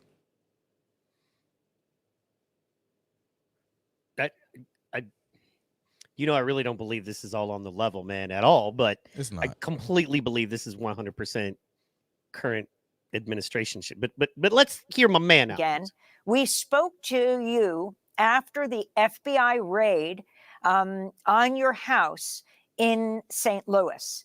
If you can now talk about the indictment, your response to what the government is alleging. Well, thank you very much. First of all, I want to say we have to stop meeting like this. I think the first time we met was after the government attacked our Uhuru House in St. Petersburg, Florida in 1996, 300 strong. And then we've talked subsequent to that, the July 29th attack on the Uhuru House in St. Petersburg, Florida, and as you mentioned, my home in St. Louis, Missouri, as well as offices and homes of our party members in 2 states, St. Louis and in St. Petersburg, Florida. So as you mentioned, the indictment happened after something like 9 months after we were characterized as unindicted co-conspirators in some plot with the Russians, who it is said that we served in fighting around the questions of reparations and fighting to bring the United States before the United Nations for the crime of genocide against African people, and for our differences with the United States in terms of the Ukraine war.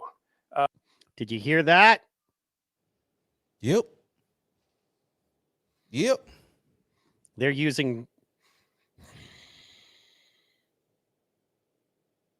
I'm so angry. I want to scream and throw shit because they're using reparations as it's like, oh, they want reparations?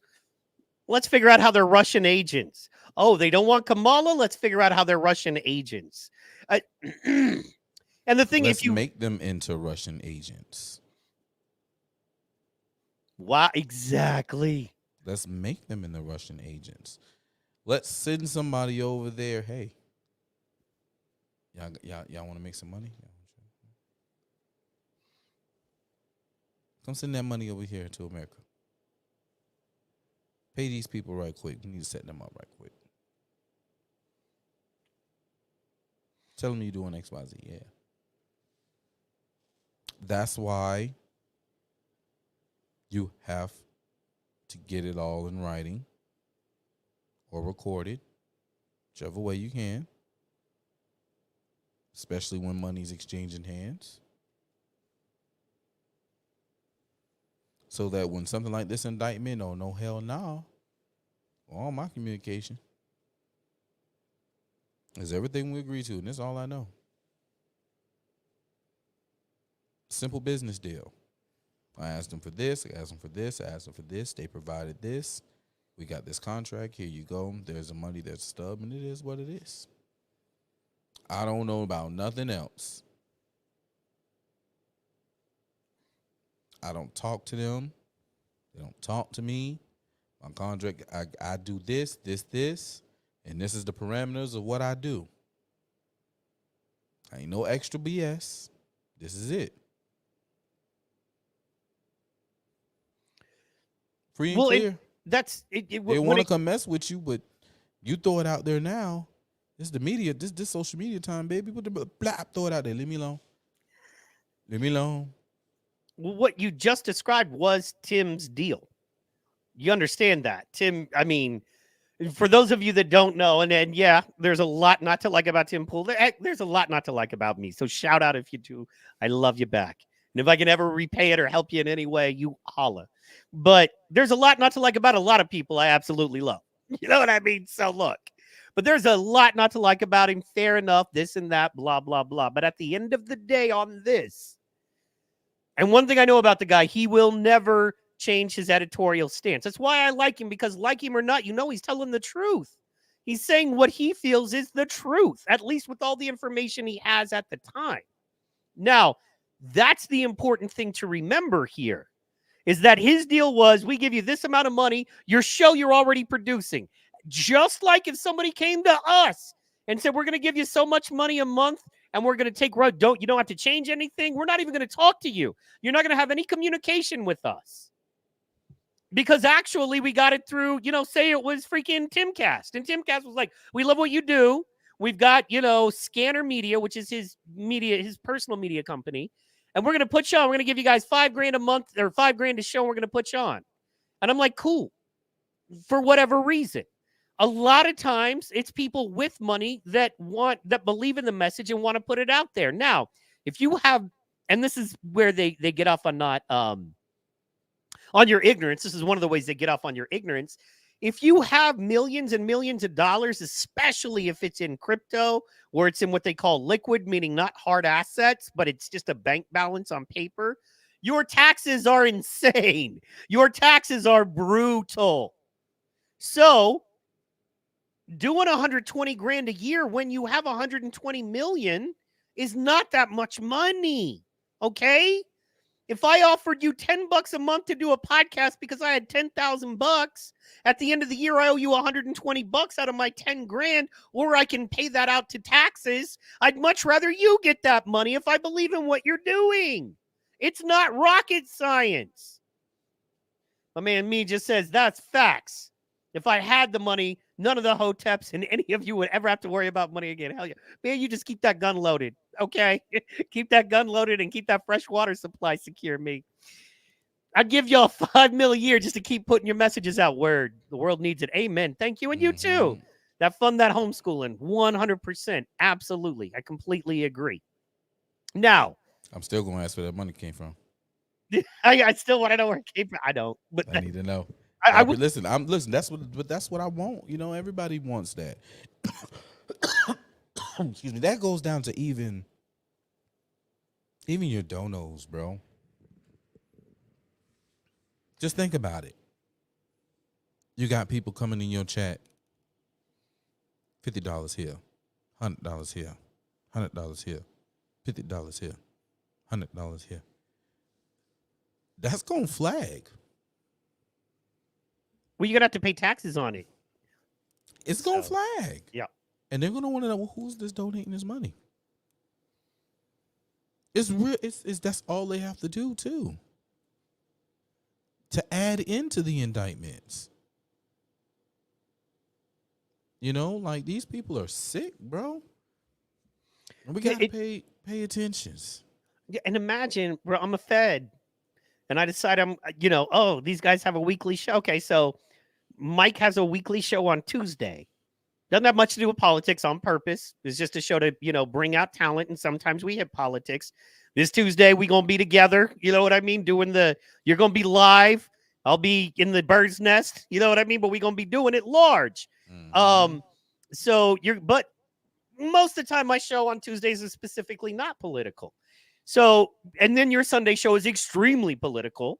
Or excuse me, your Friday show, and then our Sunday show is mainly political with a little bit of mix in there. Somebody, you know what I mean? So that's what it is. And somebody's like, you know what? I'm a Fed and I want to get these guys. You know what I can do? $300 a week is all it's going to take.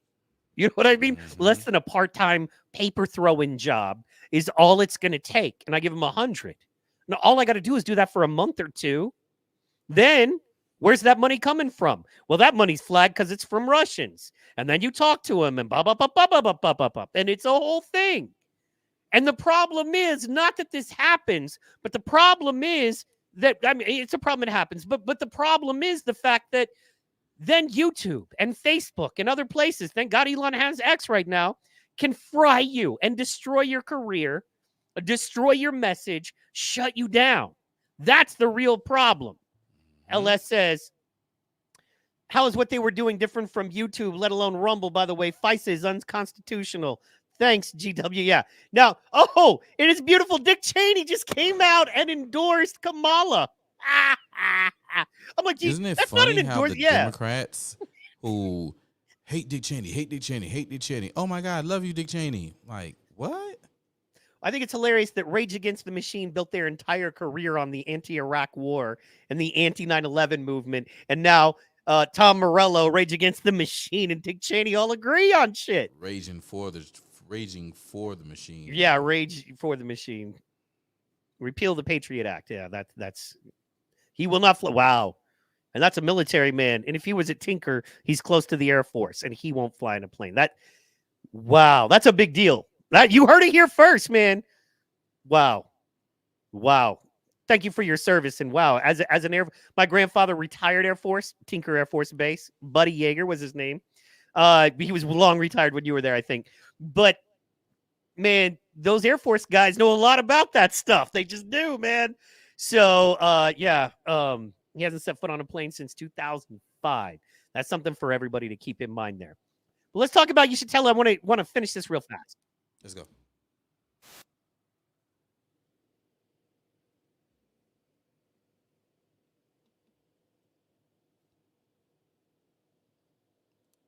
We don't have them. Oh, sorry.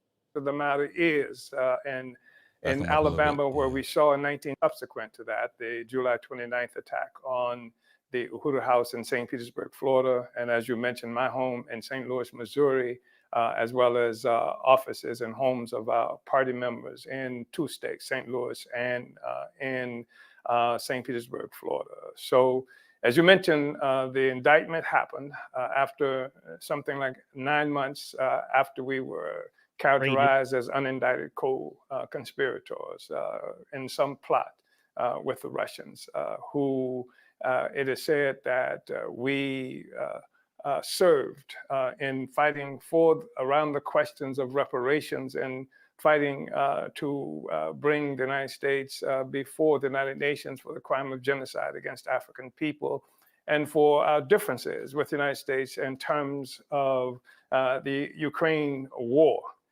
And our participation in elections. It's interesting that you just had 2 or 3 people who were talking about the electoral process and people celebrating the presumed victory of the Voting Rights Act with a decision in Alabama. But the fact of the matter is, in Alabama, where we saw in 1963 4 Black children murdered at a church for participating in the electoral process, bombed. In 2022, on July 29th, my house was bombed because of our participation in the election. This instance, they call it flashbang grenades and things like that in our participation in the election. So even characterizing this thing in Alabama as some great victory for voting rights, the fact is that whether or not you can participate within districts that are characterized as fairly drawn, if you're going to be attacked for participating in what you do and how you do it, then there's no justice there. There's no democracy there. So we were on April 18th, we were this is April 18th, 2022, y'all. Indicted. Me, Jesse Neville, Penny Hess, 2 white people who work on the solidarity part of our party, were indicted. On May 2nd and May 8th, we had to turn ourselves into federal court in Tampa, Florida, back to Florida again, where we were handcuffed, placed in leg irons, and then brought before cells, and then brought before a judge who we are told really was quite lenient with us because we were released on something like $25,000 bail, and the only provisions associated with that is that we have to be open to investigation or visits at our home by forces who function sort of as parole officers, and we had to turn in our passports, and we couldn't have any personal weapons on the premise, and if we go any place, we have to let them know, and we have to report once a week to the. What did he just say? Couldn't have what on the premises? Personal weapons. Can't protect Why? myself. Yeah, why can't this black man defend himself the way everybody in America can? That's weird. There were no violent crimes here. There was no threats to anybody's safety. Just watch the play, y'all. It's the same play. It doesn't matter. The supervising officer. So that's where we are now in terms of the outcome of the indictment up to this point. And so trial dates have to be firmed, but we expect that early next year. All right, so I think we got the point there. I just wanted to bring that up and show that to you to prove to you that there is precedent just because the media doesn't tell you. And I got to be honest, I'm very disappointed on our side of the street, from Fox News to your Gutfelds to your Glenn Beck's, supposedly the leaders in our thing that we do. No one's talking about that there is a precedent, that this administration has used the Russia thing to go after American citizens. Now, it only speaks so much more to the corruption and only gives our points more validity. The fact that they went after black socialists and now they're going after white Republicans. If they're going after both the people for saying the same thing, is it both the people that are bad or is it the government going after them? You answer me then. Not you, but you know what I'm saying. Hey.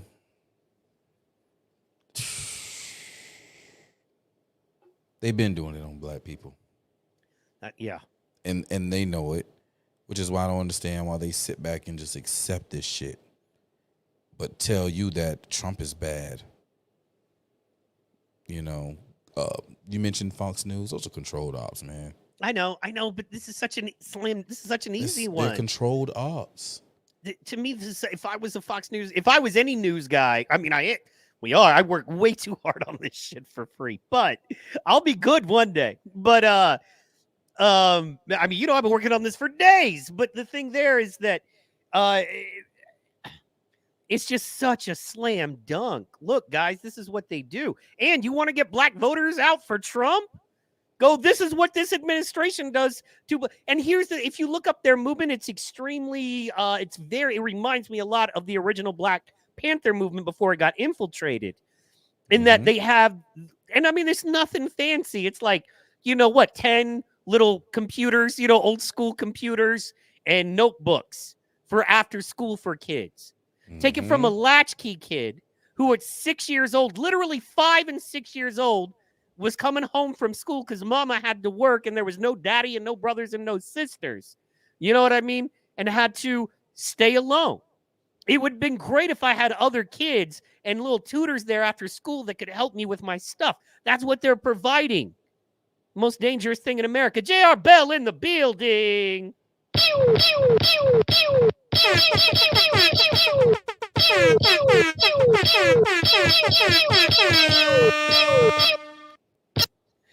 It's good to see you, JR. Thank you so much for stopping through. So anyway, that is my, and then of course, what did they do there? Reparations. You know what I mean? They use reparations as an entry point. Somehow you're anti-American if you want reparations. Ain't that some bullshit, bro? Yeah. And and which is why you won't see a Fox News or Gutfeld or any of them talk about this, because they're dickheads who are against it, and we'll talk to. Oh my God! So you just want to take my hard money to pay you for something that you've never been a slave? Oh my God! I ain't had nothing to do with that. It wouldn't help. It would. Honestly, I'm glad they're not talking about it. Honestly, glad they're not talking about it, because they wouldn't be talking about it in the best of lights. They wouldn't. Yeah. They're fucktards. And I know they're fucktards because I watched their fucktards talk just recently. Reparations has been a real big conversation recently after what happened in California. They're fucktards. Yeah, did you see that? That was this week. Was it this week or last week? I think it was this week. That was this week. Where they just didn't bring it up, and everybody was like, "Are you gonna?" They were like, they just didn't bring it up. When they did, they voted against it. They got brought up and then they voted against it. Wow. Yep. They added an amendment or some shit. It died. I don't. Yeah, man, that's some. So, do you know what happened on Tuesday? What happened on Tuesday? A trial began on Tuesday. Which one? Man, you have me all lathered up. I'm just dialed into our subjects, and then I'm like, oh yeah, which I know. one? And when you say it, I'll be like, oh, that thing. Pull it up. Oh no, I didn't know. Oh wow, I didn't see. And it's been 2 years. It just happened because what we were watching, the interview we just watched, was April 2022. Yeah. Up there. Yeah. Wow. September 3rd, 2024. Tampa, Florida trial begins Tuesday in Florida for 4 activists accused of illegally acting as Russian agents to help the Kremlin sow political discord. All 4 are or were affiliated with the African People's Socialist Party. Amalia Shatella, 82 years old. 82-year-old man, like really? You're going after this 82-year-old man who really has done nothing but, and even if you, which I'm sure I completely disagree with him on everything down the line, but he does good for his people, man. He does good for poor kids in his community. Anyway, sorry, guy. You don't disagree with everything. No, I don't disagree. You know, I was trying to, you know what I'm saying. I know. I just had to clear that up. You don't disagree with everything. You know, there's a few key things, but overall, yeah. So this happened, you know. Ladies and gentlemen, so here's in an opening statement, Estella attorney Ade Griffin said the group shared many goals of a Russian organization called the Anti-Globalization Movement of Russia, but was not acting under control of the nation's government under President Vladimir Putin. Ladies and gentlemen, that simply is not true. Griffin told a racially mixed jury. Now that's good. That's real good. Agreed. That's real good. It's racially mixed. He about to walk. Hung jury. Yeah, good. Good. Hung jury. Run it up. Run it up. Run it up. Wait, y'all saying what? He believe in reparations too? And y'all mad because, nah, he ain't guilty. That's what's going to happen. I'm just saying. Oh, Russia was paying money because they was trying to help the black people? Oh, shit. Atlanta, Georgia. Read that top one. Let's see. The 4th defendant, who later founded a separate group in Atlanta called Black Hammer, faces only the conspiracy charge. They have all pleaded not guilty. Black Hammer. Have you heard of them? Black Hammer. No, I haven't heard of them, but let me see something. It's probably just like this group, a very small group. And it's the same thing they did to the Black Panther movement is they infiltrated and took them out house by house, because I really think it was they learned from Vietnam, because Black Panther in Vietnam, you know, that all that action was kind of happening around the same time. And they realized we have to go house to house. We can't do it in a foreign land, but we can go house to house in America. And we'll infiltrate. And we'll put a Russian agent in there. Yep.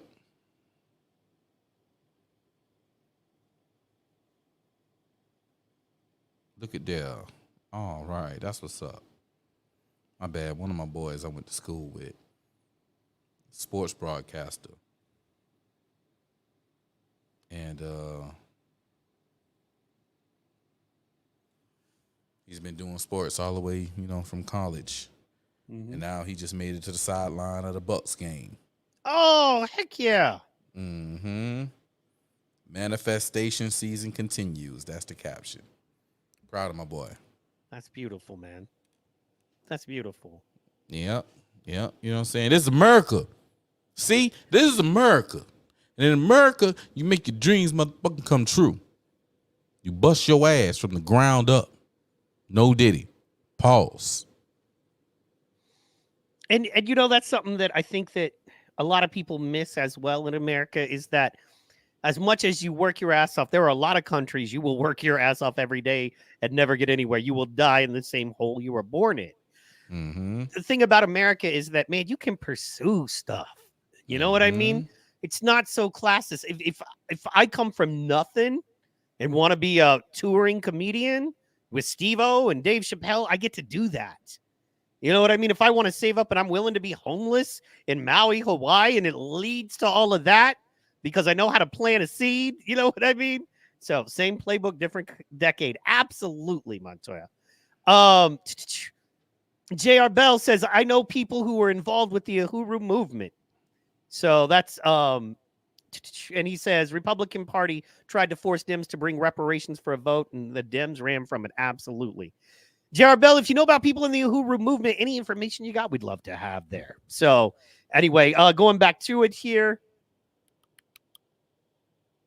William Young, like Carl Gustav Young.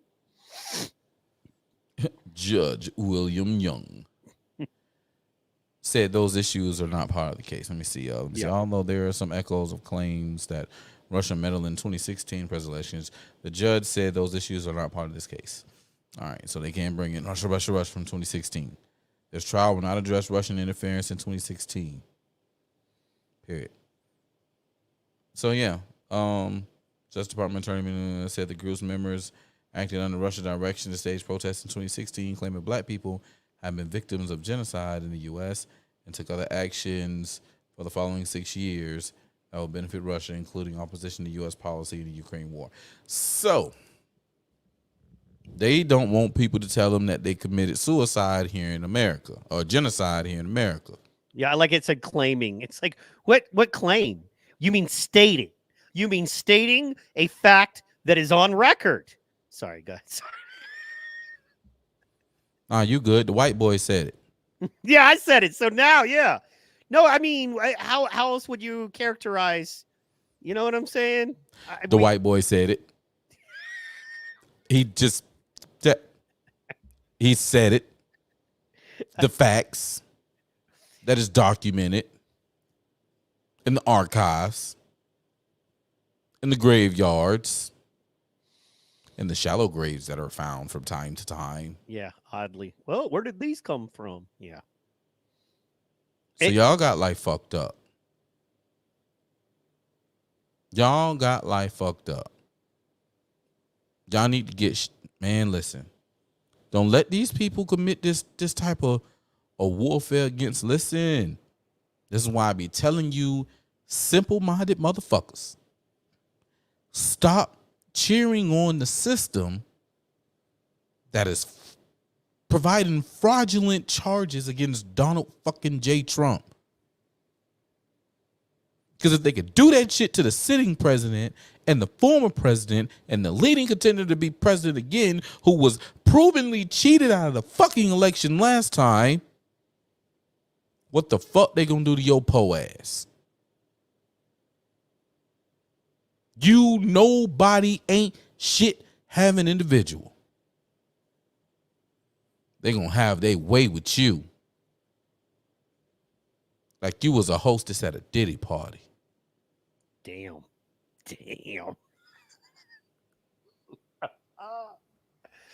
They gonna have their way with you like you was the new delivery on Epstein motherfucking Island. Bro, telling it, y'all. Look at my African American over here. Look at him. Fucking greatest. Are you the greatest? Yes, motherfucker, I am. You are, wow. Woo! And that's, you know what, you're right. And here's the thing is that you think as a conservative, oh, these guys will be protected, right? Like the last thing that a Harris, wants now, but, Biden-Harris administration wants is black socialist people doing good in their community to be arrested in that. They don't care. Montoya, right there. They can do whatever they want. Exactly. They don't care. It's that shit, man. So anyway, let's go ahead and hit this timeline. You know what I mean, Montoya? I know we said it at the same time, girl. Let's go ahead and hit this. So this is why I believe that all these indictments came down the way they did. First of all, I believe the government has quote unquote Russian agents, China, you name it, whatever they need, whenever they need it, they can manufacture that. You know what I'm saying? Like, oh, I don't know, maybe a you know what I mean? Maybe a insurrection. They can manufacture, they can, you know, drop some people. Like whenever they want to crack down, they'll put conspirators in and agitators in to do that. So 2 days before, the Kamala Harris campaign drops a video. Now they've done this to Joe Rogan, and now they've done it to Tim. Now Joe said he's not going to sue because Joe doesn't want the smoke, and that's fair. Joe's just trying to, you know, have a comedy club and get better at jujitsu. However, Tim does want the smoke. So let me bring this up. Let's see here. Tim Pool says he's planning defamation lawsuit against Harris campaign for out-of-context clip. A lot of people like to throw around terms misinformation and disinformation. Ironically, a large portion of those same people engage in the very same practices. It looks as though for some victims of mis or disinformation, they're holding those that have been besmirched their name to that have besmirched their name, to account. A cherry-picked clip from a June episode of podcaster and political commentator Tim Pool's Timcast IRL shows Vice President and current Democratic presidential nominee Kamala Harris campaign posted said clip to X of Pool talking about holding Democrats accountable for alleged criminal actions done against their political rivals, the country, and the people. However, Kamala HQ account framed Tim Pool as a Trump operative, just like now he's a Russian just working on behalf of the infamous Project 2025, which how many hours do we have to freaking go over it before you know it is dead on arrival? It is not a thing. There's no conservative anywhere in any power that wants to see 2025 happen. Trump is out on it. The de facto leader of our party. Oh, wait, Laura Trump, his daughter-in-law, is the RNC chairperson? Okay. So anyway, I have engaged legal counsel. We are preparing to take action. More to come. And then this is the BS that they put out there. Now, and I'm not even going to play it. Now that happens, and then 2 days later, Tim is named as a victim. But see, they know what they're doing. Because, bro, you're a victim of a Russian conspiracy, but you took money. Sorry, go ahead. Say what? Put that up.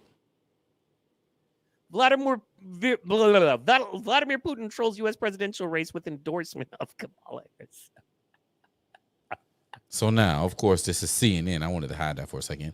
CNN put it as Vladimir trolls the presidential race with endorsement of Kamala Harris. How is it a troll? How is it a troll? How is it a troll? Honey, the man literally said out of his mouth. The market's closed. Futures don't sleep in the after that hours, he bro. endorsed Kamala Harris. Yep.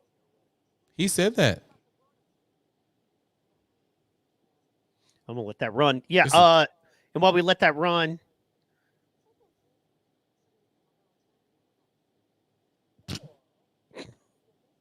yep. Bro. Wait, y'all. There it is. In just the last hour or two, talking about the U.S. election, I want to play for you what he had to say and then ask you about it on the other side. He spoke in Russian, but the English translation is there. Watch.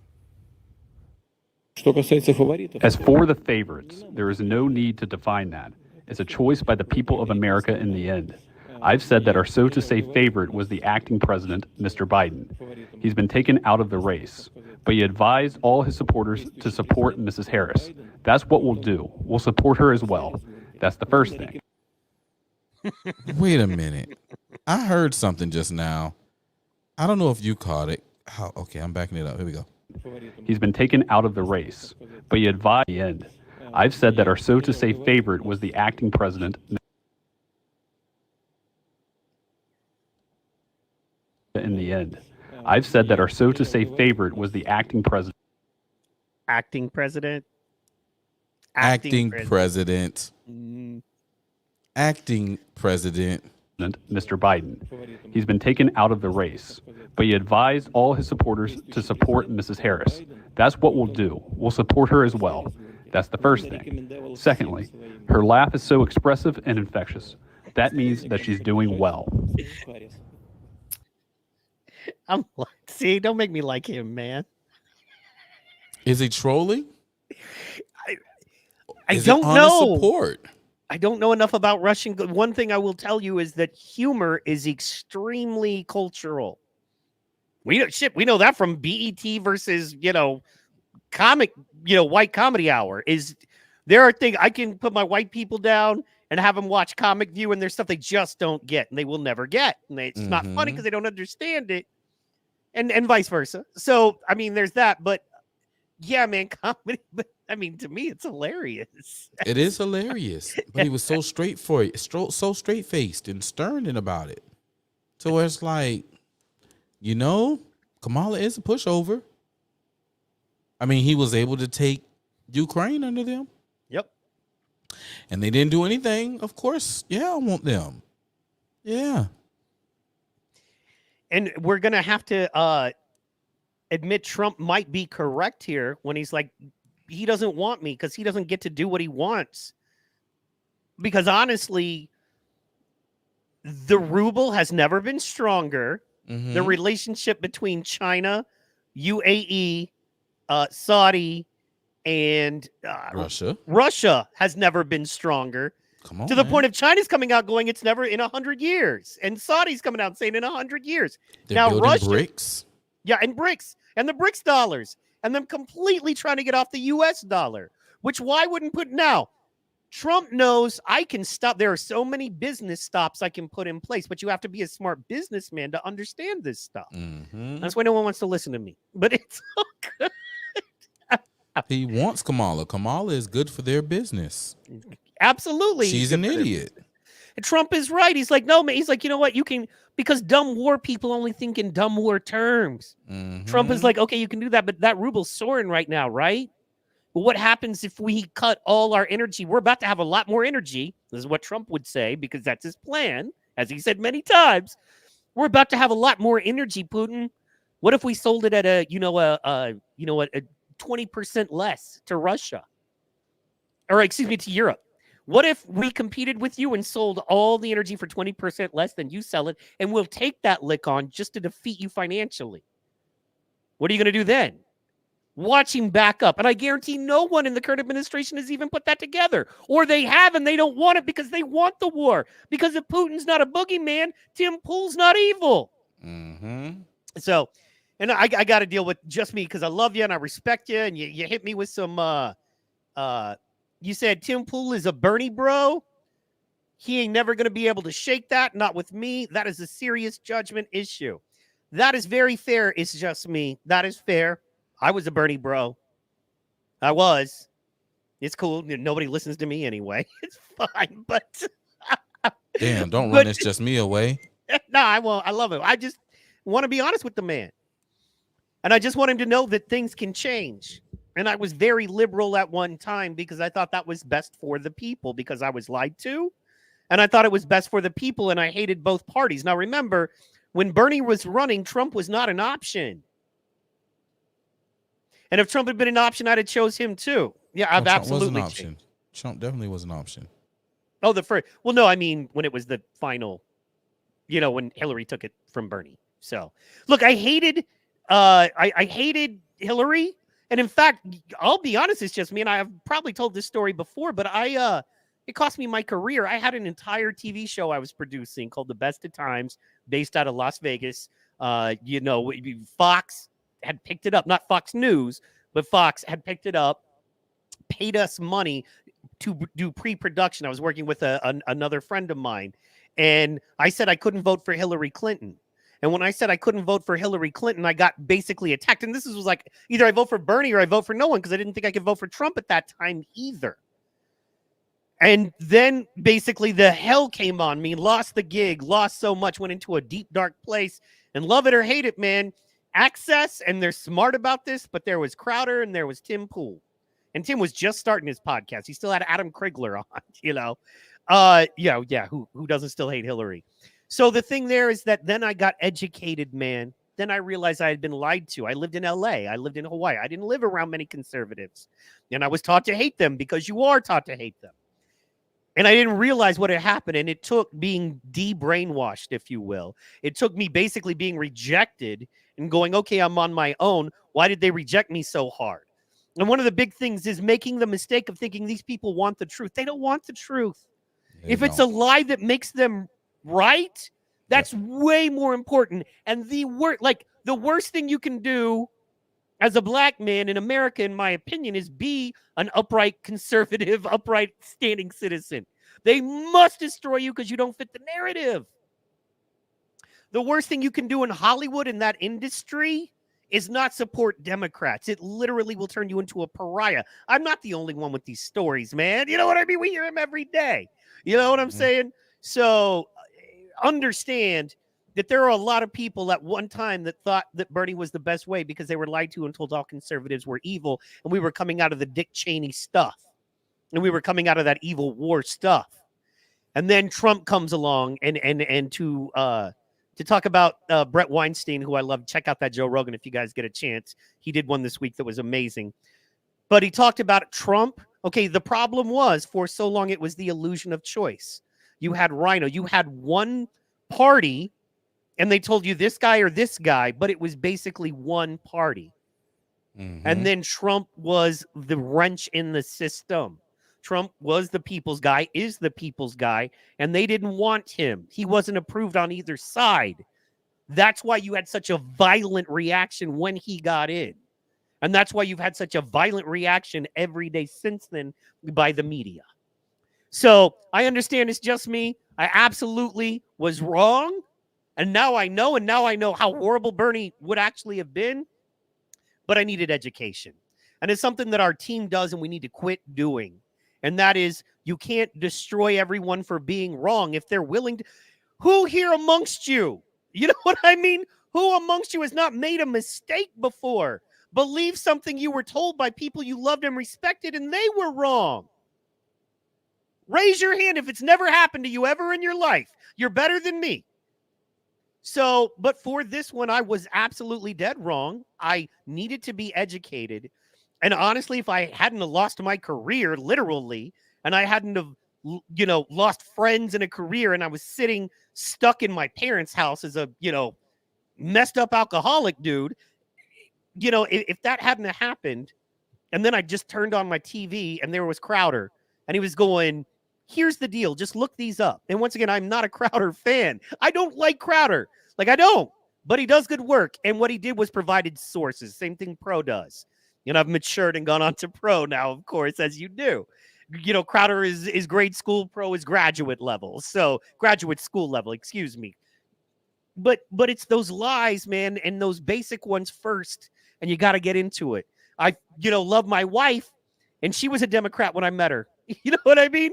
And I knew if I dropped her like Pro and stuff, she'd be like, whoa. So I gave her Joe Rogan, and I gave her some Tim Pool. They're good entry points.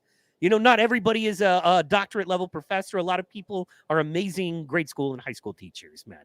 So be patient with us. Yeah, I used to be a Crowder fan and moved on to exactly. It's just me. You grow and you learn. LS says, no tax on tips. No tax on tips, Kamala Harris. I'm not black. Crickets, KH, Rimshot. Yeah, you forgot about the... You forgot about the I want tax on tips to the point of I'm going to cast the tie-breaking vote. Did you hear about her staff coming out and saying she used to get mad? So her staff was like, hey, she will not read the briefings before a meeting and then go on the meeting and bomb and get mad at her staffers for not being prepared. This is Kamala Harris, people. She lost a ton of she was the most unpopular vice president ever, right? She lost a ton of staffers. So many people. She had over 40 people resign, I think. Yeah, man, that's brutal. So long story short, or short story long, just to put it together, that won't work in the debate. LOL. She finna lose heart. It's gonna be silly. Here's the thing, man, is that they take so many real life L's. It's almost more entertaining to watch the spin liberal media puts on it the next day. It's amazing. Just like the New York Times going, the Constitution is a bad thing? Could it be dangerous? Mm-hmm.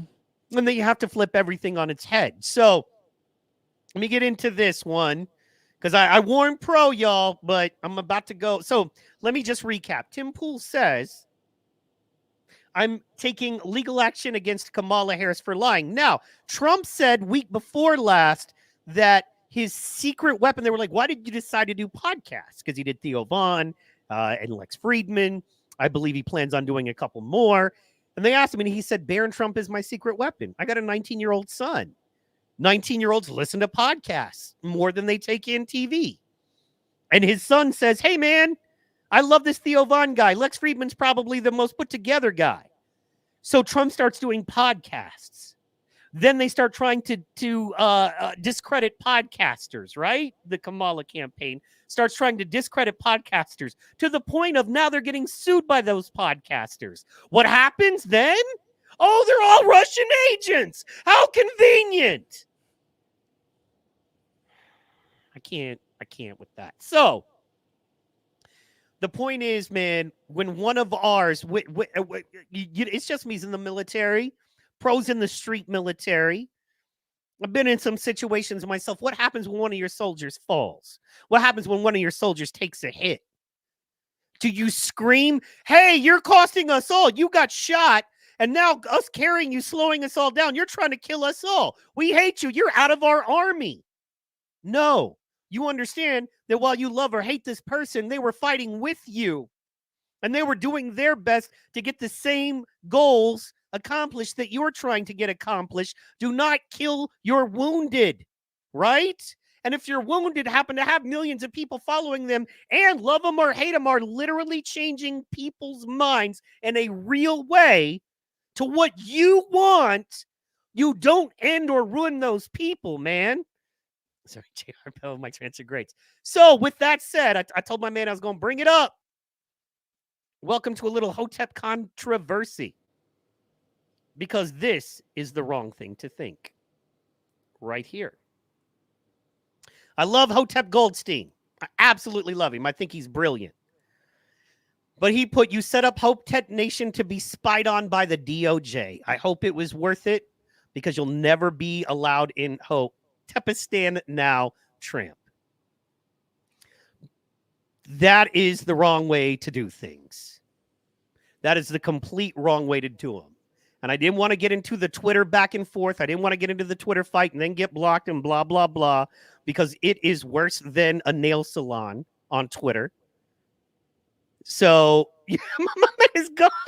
I'm here. I'm here. You do your thing. I'm about to sip a drink. I think I prefaced it pretty specifically and inherently. And the idea there is that you can't shoot your wounded. Why do we do tailgates for Trump? Why do the Democrats do such a better job at outreach than we do on an initial level? Is because if you will follow them, you get everything. If you follow us, you still have to pass a purity test. Oh, well, did you vote for a Democrat in the past? Were you ever seen out and you took a picture and the person in that picture that you were smiling with is gay? Stop with the purity tests. If somebody wants to vote for Trump, encourage and assist them. If somebody just wants a more conservative or a less controlled United States, agree with them and help them. You're never going to... Anybody that's listening to my voice that is married, that has a best friend, that has a workplace with multiple friends, has ever played in any team sports, there are people you disagree with vehemently on certain things. Don't even get me started. Me and Pro have a big issue on iced tea. He likes it super duper sweet. I just like it super sweet. Right? But we can't keep killing our wounded. And you have to understand the circle, the you, right? You become what you hate. And if you can look at your tweets and you can look internally and you find yourself siding with Kamala Harris and her message versus Donald Trump and his message, that's absolutely fine. But do me a favor and be honest about it. I don't expect you, and I don't even want you to agree with me out of nowhere. If you agree with me, great. But I don't want you to for sake of whatever. So if you tend to think Trump is the Antichrist or super evil, and you tend to think that he is not the best, that's fine, but don't pretend like you do. And quite honestly, most people I know that are in that lane right now that are supposedly conservative, that are anti-Trump, they're not saying anything that the Harris campaign isn't saying. They're not blowing my mind. They're not giving me pause and causing me to go, whoa, that was information I didn't think of or consider. So, first of all, if the government wants you, we did 2.5 hours of letting you know that if the government wants you, they're going to get you. Black socialist, white conservative, and everything in between, like Pro just said. He's like, I'm turning off my camera. But like Pro just said, thanks for holding me down, dog. But anyway, like Pro just said, that's word. Man, what are you eating? Oh, what is that? That looks delicious. Anyway, man, that looks like you eat chicken. I bet that's chicken. But anyway, like Pro just said, it doesn't matter So how because much I'm you black have. is chicken? No, because you don't Huh? eat beef or pork, and it looked like barbecue strips, sliced brisket, but it wouldn't be brisket because you don't eat beef, and it wouldn't be pork. So I'm assuming it looked immediate, like just first glance, it looked like barbecue. Okay, no, because it is Sliced. chicken. Oh, But I just look, I had the message. You see, most people don't know I don't eat beef or pork, but you do because you talk to me every day, so you know what it is. But yeah, no. Anyway, so let's see here. My man says people are either good people or bad people. I agree. I purposely expose myself to people who I don't agree with on everything. Absolutely, man. Hey, I didn't think reparations were a good idea till I talked to Pro. I didn't understand. I didn't.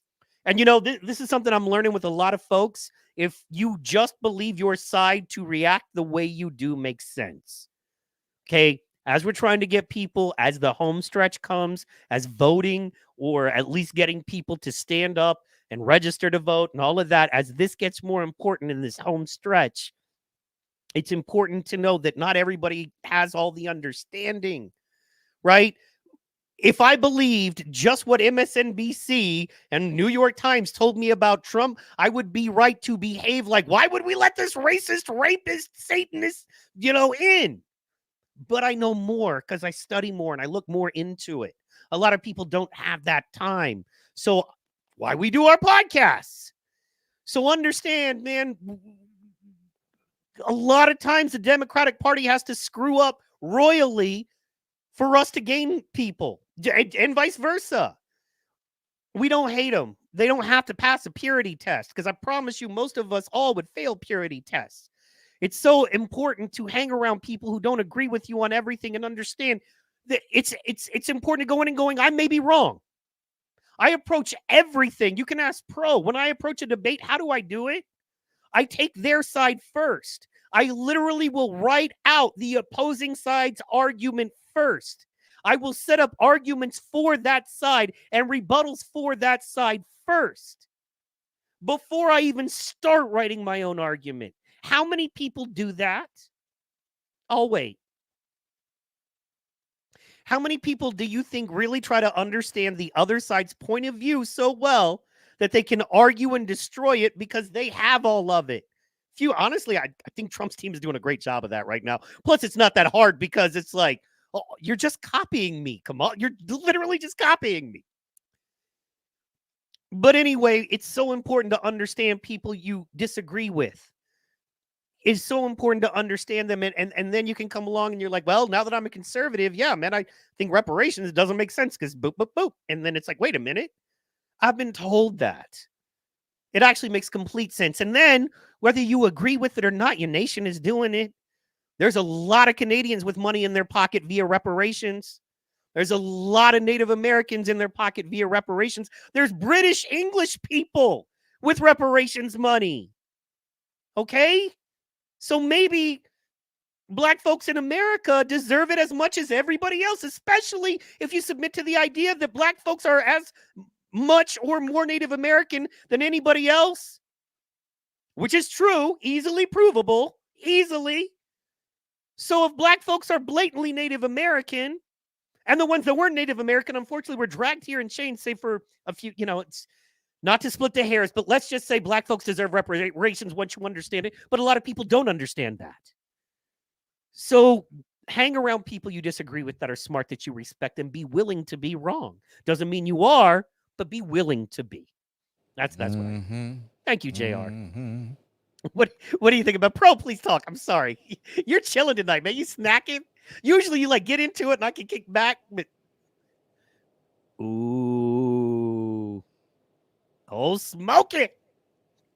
That's that expensive stuff. Old Smoky, banana pudding, cream moonshine. I mix that with the good old Faygo cream soda. Lord, have mercy. Oh, yes. I bet it's delicious. It's delicious. And it's dangerous. It's dangerous. Because it tastes so good, you don't realize how lit up you are until you get lit. Yeah, until you're like, this candle is fully lit. So, yeah. See, I haven't had that much, so I'm good. But I listen, just from what I had, it's like, oh, yeah. Just to get you. Just to get you in the game, coach. Right. All day. You're absolutely correct about living in the echo chamber and being able to expose yourself to other things and the need to expose yourself to other things. A lot of people miss that. A lot of people miss it. They aren't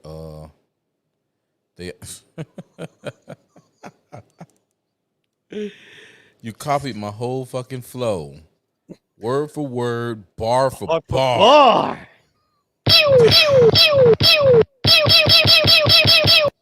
I love it. Jeez, man, that I can't, we just got to show people, man. We have to be our best. Some people wake up, some people won't. You feel me? Some people are emotionally. I'm to the point now, it's like, whenever somebody comes at me with that, it's like, okay, have your emotions led you to this, or have your logics led you to this? Because if you can't logically explain why, and it's the emotional, we just can't have him. Anybody but him. Well, then you're an emotional bitch, and this conversation cannot be had between us, because I'm a man willing to stand 10 toes down on business on why I feel as though this man is the better man for the job outside of this no good bitch. This bitch wouldn't even take the last name of her own motherfucking husband. Fuck you. Fuck you. Period. You're an emotional bitch, and I don't deal with emotional bitches in no shape, form, fashionable way. If you can't take your fucking emotions, you get out of my face. And that's how I feel about these liberals who, I'm with her. Really? Why are you with her? Do you know why? What's your favorite policy? What is the best policy you think that she's going to bring forward? Original. Well, I don't really know about this whole policy thing. I'm new to this, so really? Because I want to let you know something. It's the policies that's going to decide whether or not you can or can't live like you're supposed to. Emotions don't pay. Well, wait a minute. Hold up. I'm about to say emotions don't pay bills, but there's a bunch of bitches out here throwing their coochie on the internet for some emotional man who wants some. So I can't say that emotions don't pay bills, but on the grand scheme, as far as everybody is concerned, emotions don't pay our bills. No, you thought pockets. You may get your bills paid, but real people don't get their bills paid through emotion. Don't deal. Fuck them. Shame they ass. I am all for public shaming of people, especially when it's with logic. I'm even more so a fan of public shaming because you know what? Don't nobody give a damn. Excuse me, I'm finna say, did nobody give a damn? Don't nobody give a damn in the presence when it comes to these people coming out here and attempting to shame me, even with slanderous lies. Just happened within the last 2 weeks. You've seen it with your own eyes. Don't nobody give a damn. People be right there. Lies like a motherfucker.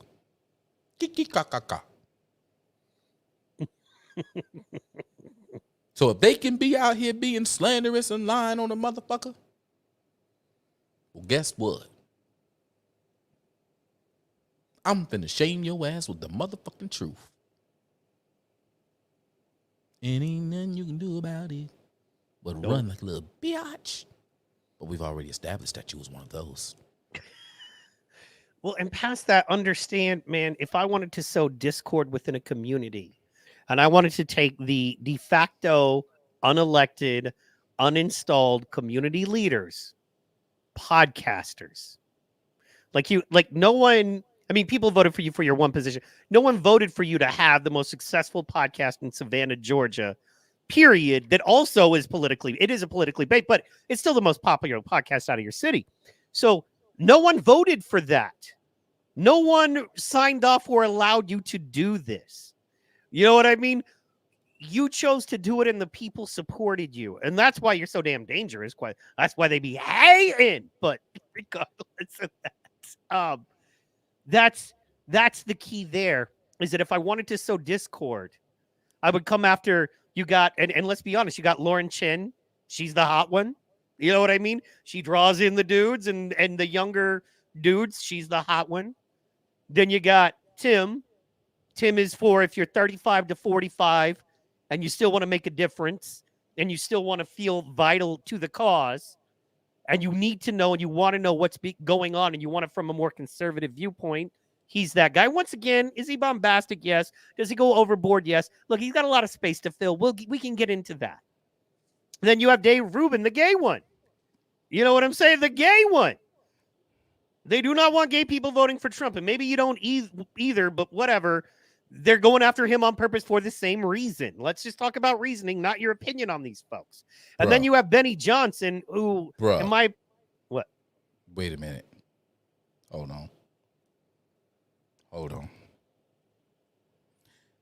They're saying Lauren Chin was the mastermind, or one of the masterminds, right? In taking this money and this Russian peddling shit, right? Correct. Lauren Chin is Canadian. Not only is she Canadian, Lauren Chin's name is Lauren Yu Sum Tom. So she's of Asian, but sounds like Chinese origin.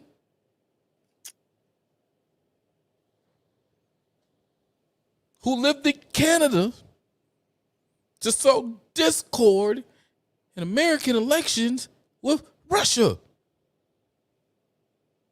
She's Canadian. Correct. Do we need to be looking at Justin Trudeau? Isn't Canada an ally? Correct. Lord have mercy. Let's just, I want to, for solidarity, for correct purposes, we're going to go ahead and pull it up. Hong Kong. Okay. Yes. Hong Kong. Yeah. This is the thing. The four people are also alleged to have falsely portrayed to the commentators that Chen and Donovan's company in Tennessee was sponsored by a private investor named Edward Gregorian. Truth and fact, Gregorian was a fictional person. Let's see here. Let me go back. Chen and Donovan are not charged with any crime in the indictment. The people who face charges are 2 RT employees, Kalishnikov, a.k.a. son, and Ellen Avasanyeva. According to the indictment, Chen and Donovan, worked together to deceive 2 U.S. online commentators who respectively have over 2.4 million and 1.3 million views. Tim Cass, Benny Johnson. The 4 people are also alleged to have falsely portrayed to the commentators that Chen and Donovan's company in Tennessee was sponsored by a private investor named Edward Gregorian. Truth in fact, Gregorian was a fictional persona. From or about March 21st, 2021 to February 2022, before Russia invaded Ukraine, mind you, Founder One created videos, posted social media content, and wrote articles pursuant to a written contract between Founder One's Canadian company and RT's parent organization, ANO TV Novosti. This content generally consisted of English language social commentary, the U.S. government states in the document. Donovan is alleged, this is his wife, this is her husband, Donovan, is allowed to have helped Chen recruit additional commentators to work for the company founded in Tennessee. And this guy. Let's see here. Race and migration. Blah, blah, blah. They couldn't contact her. So anyway, she literally and specifically is not named as a criminal. And is this saying she was named as a victim? No. Alleged to have helped. They're not. This is another thing. This could be Quebec-born commentator and her husband named as victims in DOJ indictment. That's what it should read, but it doesn't. You know what I mean? So she's Korean. So she is. She spent her time in Hong Kong. Her people's out of Hong Kong. Out of Hong Kong. Okay, cool. Yeah, her people's out of Hong Kong. Come on, man. You know, I'm about to. I got the dive in. Already. Let's see here. So, long story short, a couple of things. One, by the DOJ's own admission, Tim Pool, Benny Johnson, and Dave Rubin did nothing wrong here. By Tim Pool's admission and proof he has provided to the DOJ, these companies, or the shell company that fraudulently said they were another company that paid him to distribute his content, that's it, had no editorial say whatsoever in any of said content. Mm-hmm. And then one more thing past that, Tim is completely and fully cooperating, as well as Benny Johnson, with the FBI, which I think is a bad idea, quite honestly, but they are, because they are convinced they did nothing wrong. And when the DOJ said they were victims of this crime, why are we attacking victims? Is that a good idea? Take somebody who was frauded by Russia and then attack them because they were trying to do the right thing? Or frauded by Russia, so goes this story? Like, you should tell you, because I promise you, some of our favorite friends here, if the face and the name were the same color and name as you should tell you, they would have a very different opinion on all of this. Mm-hmm. Remember that. Mm-hmm. So remember, it doesn't matter who it happens to. What are they saying? And how is the federal government reacting to that?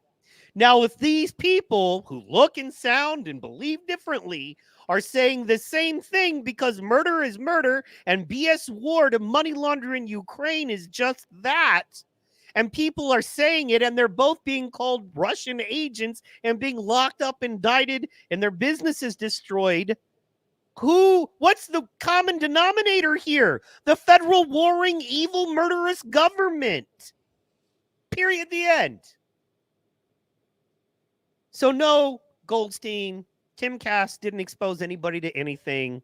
And quite honestly, as the head of security for all of Hotepistan, you're going to have to do better, and you're going to have to know better. You're going to have to know that the federal government can tap your phone and probably has it tapped right now, bro. You're going to have to know that the federal government probably sees all of your communications, emails, text messages, and phone calls, just like mine. And that's simply because of your association with people who haven't been named in any indictment, but because they do not follow the line. They got all of us. I know they got me. I can hear the clicking on my phone. Sometimes me and Pro are talking, and it happens the most with me and Pro, oddly enough. I can talk to people in Hawaii, literally Japan, and the weird clicking and the weird phone click, and this and that on the phones do not happen the way they do with Pro. And some other people I won't name. So understand the stuff is got.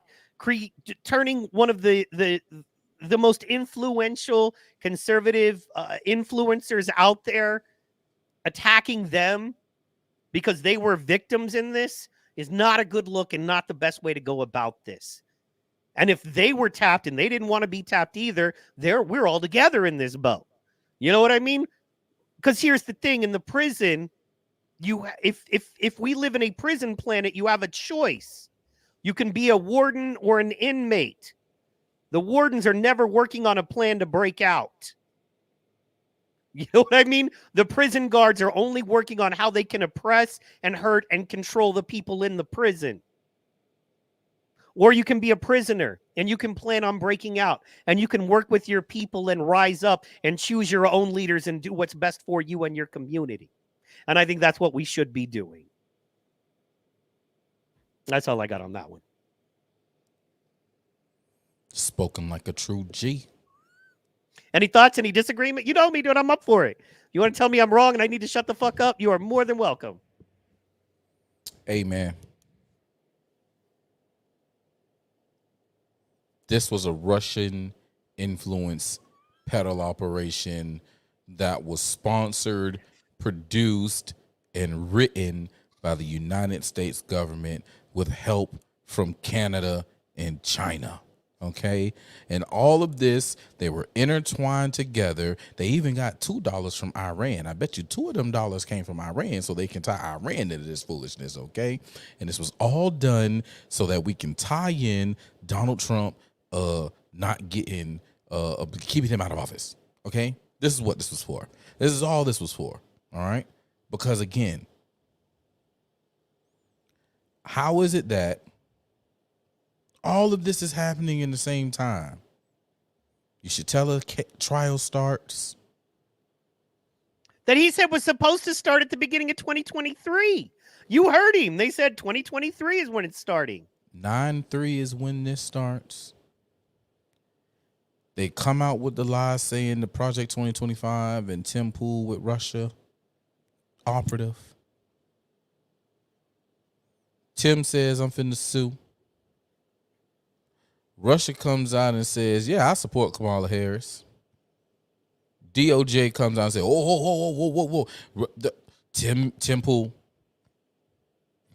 Tim Pool, Benny Johnson, them people, yeah. Russia. They're influencing our elections again. Well, wait a minute. He just said he fuck with Kamala.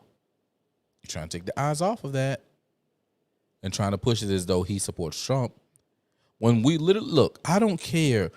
Mike, you can say whatever you want to say out of your mouth.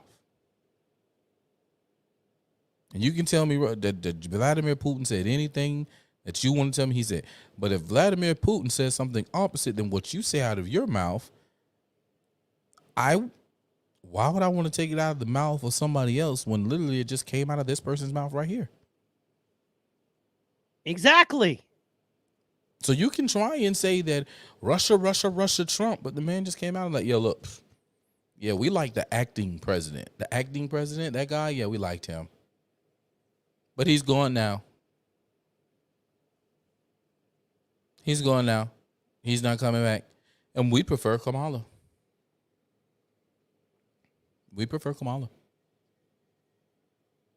And we can prove why he may truly want to support Kamala. But then you want to try and tell me, no, he really didn't mean that. He really wants Trump. He just said that. Well, I don't know. Because, I mean, even for him, excuse me. For him, life was better under Kamala and Biden than it was compared to Trump. For us, life was better under Trump as opposed to Kamala Biden. He wants Kamala Biden back, so it's a good life, and we want Trump back for the good life. So now we sparring.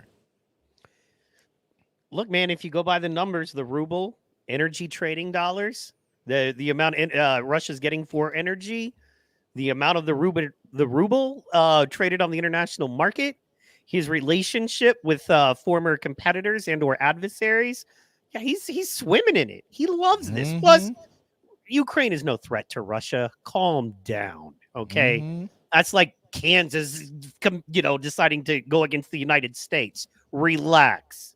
There are 100 million more Russian bodies. Period. How did Russia win against Germany in World War II? How did they do it? They wait them out because it gets freezing cold, and those cats have an ability to survive in that landscape unlike anybody else. Also, half the people in Ukraine want Russia to take over, which is a whole nother thing. Also, Zelensky suspended elections. Did you hear what he did last week? No. Banned the Christian church. He's arresting people for being Christians. That's crazy. That's crazy. Truster, look it up, man. I'm just saying all this craziness, bro. So, man, I know we have gone longity long. We're longer than I even wanted to go. Yeah, boy, we 3 hours and 15 minutes. It's been a long time since we did this. I know, man. There's so much to cover, and this is so important. Look, man, look, dude, when you wake up in the morning and the shit hits you personally, you know what I'm saying? Yeah. And you're turning on CNN, and then you're getting a text message from somebody who is dealing with it first and foremost, it becomes a different thing. There are friends of ours, and bro, people are always like, I was literally thinking about this saying today that is, they came for the radicals and I said nothing. Then they came for, the exuberant ones and I said nothing. Then they came for my neighbors and I said nothing. Then they came for me and there was no one to ask for help. And Tim said last year, are they going to come for me next?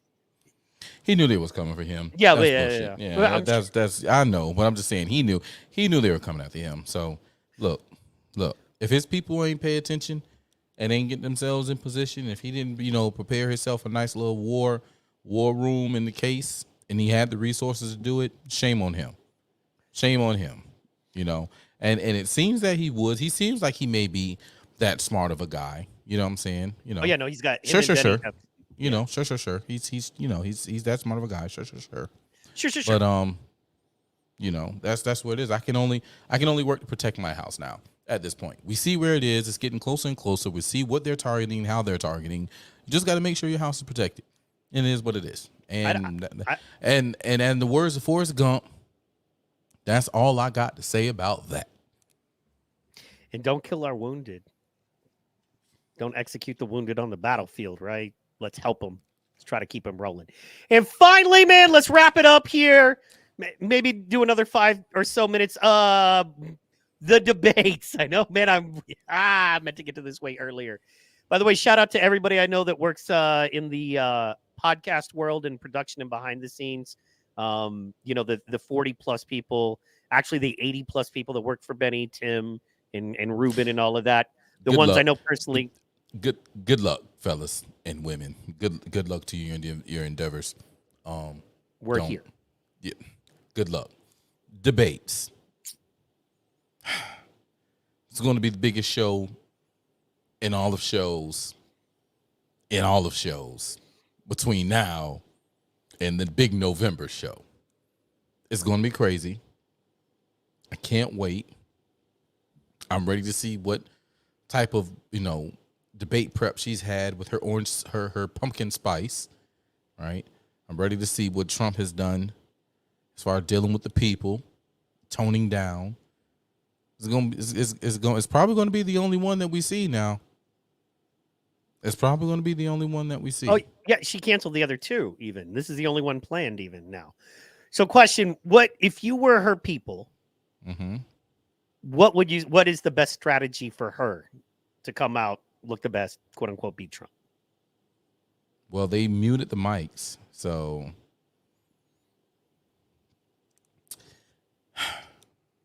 honestly, I'm talking. A woman is talking. Yeah, she can't do that. Exactly. She can't do that, right? And he won't be interrupting her. So she won't be able to do that. That won't be able to eat her time or to turn her thunder, right? Correct. She won't be able to do that. So she would have to focus on the policy points that she has provided to the people and the track record that she's had since she's been in office. That's not a And being that she does not have that, like, it's really like she can only try and resonate with the emotional people who are watching about how she is going to fix things, right? But the problem is we're talking about Trump here. So he's going to set it up. Kamala, she comes out, she's talking about no tax on tips, no tax on tips. All right. I say it first. I'm in Vegas. We're talking to people. They say they don't like the taxes on their tips. I say, hey, you know what? I don't think that's a good thing either. No tax on tips. And we say it, and then you know who comes right behind us and says it? Kamala. She comes behind us. She says no tax on tips. But then we find out, right? And I care about the forgotten man and woman in America. Okay, I care about them. And you got Kamala and her policy with Biden. Did you know she was the tie-breaking vote? Okay, she was the tie-breaking vote in deciding on whether they tax on tips. Okay, I say no tax on tips. She says no tax on tips, but she brought forth. So Kamala, how do you tell the people about how you were the tie-breaking vote since you've been vice president for taxing on tips? But you want no tax on tips. It's over. She can't beat that. She talks about the migrant crisis and she's the border czar. Okay? She's the border czar, and she's put in place to make sure that the people, they tried to run away. I don't know if you've seen the articles. They tried to run away from her being called the border czar, but she was the border czar. Okay?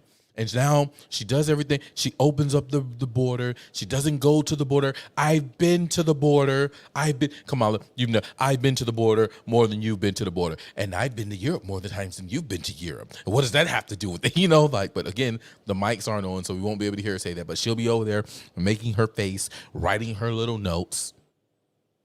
And it's over. He beats it.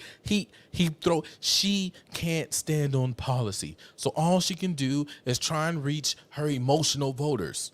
But is there going to be an audience for this one too? Or no audience? I think there's an audience for this. There's an audience for this one? Does. Yeah. Okay. But it's ABC, so you know who they're going to vet and put in. I think you should bring this up. Remember the whole hubbub in Colorado and them taking over and all that? 4 Venezuelan gang members arrested in Colorado shooting were Biden-Harris parolees. Oh, shit. Oh, shit. 2 on parole from the Biden-Harris administration were arrested following the shooting. The gang members, released after crossing the border illegally, were involved in taking over a local apartment. It's just too good. When you pull back from the rhetoric, you're like this. Oh, if I was a Democrat, I'd be hating life right now. You know what I mean? So anyway, that's crazy. ICE has confirmed the arrest and detention of the suspects, now facing multiple felony charges. He should bring that up. I hope he uses that. You know what I'm saying? So let me say I've been to Europe more times than come. Well, that's fair, JR. Pick me up some good coffee. They got the best coffee over there.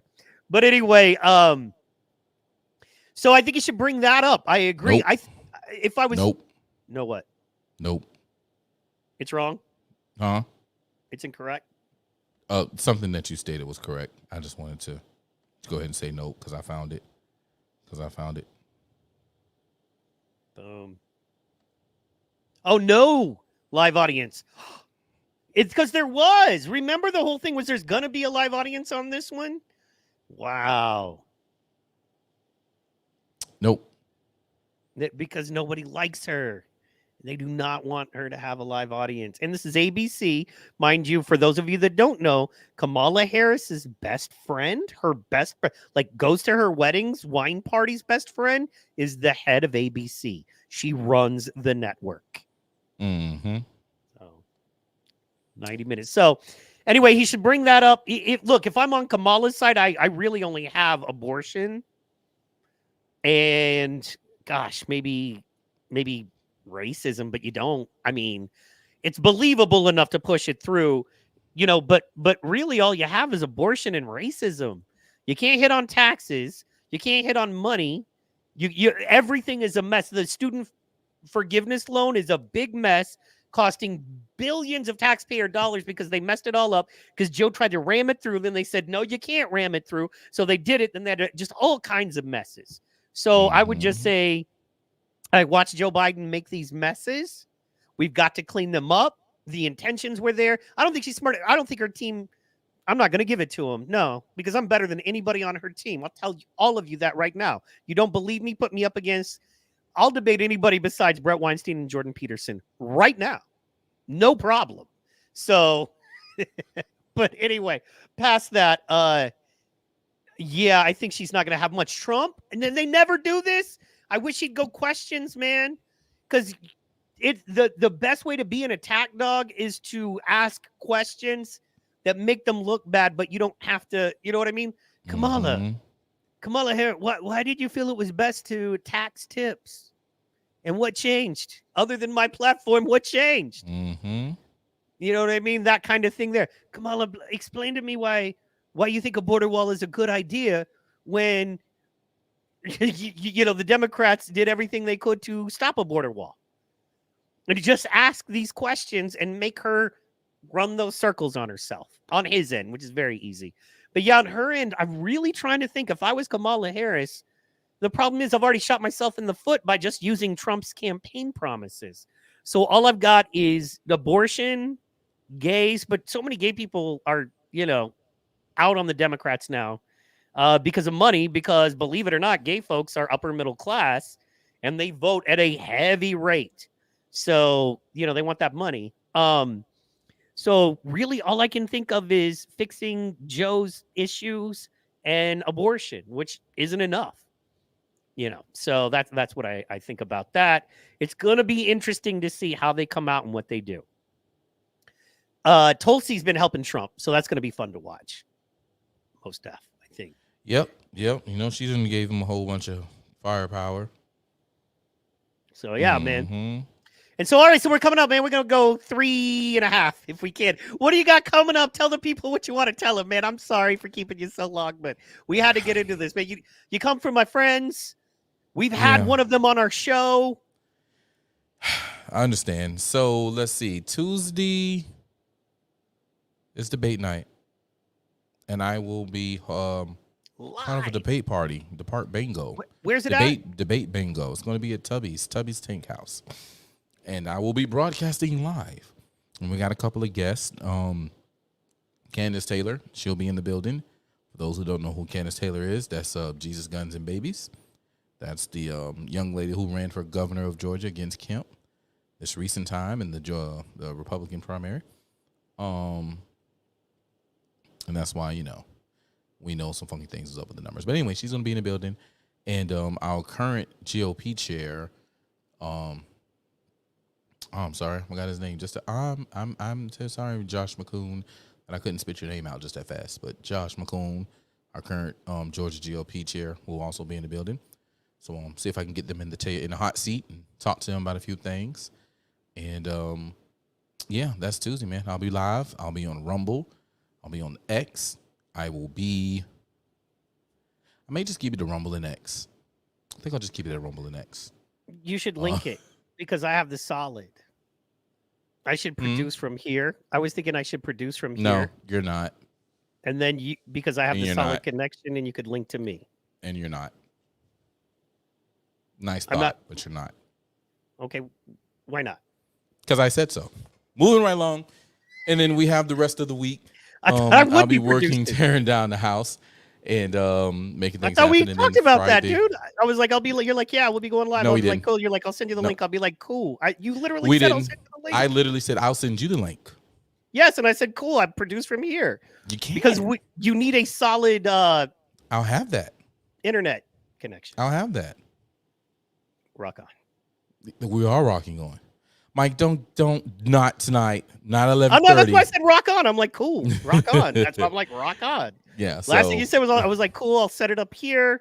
That way, that wasn't a conversation. You have a producer. That wasn't a conversation.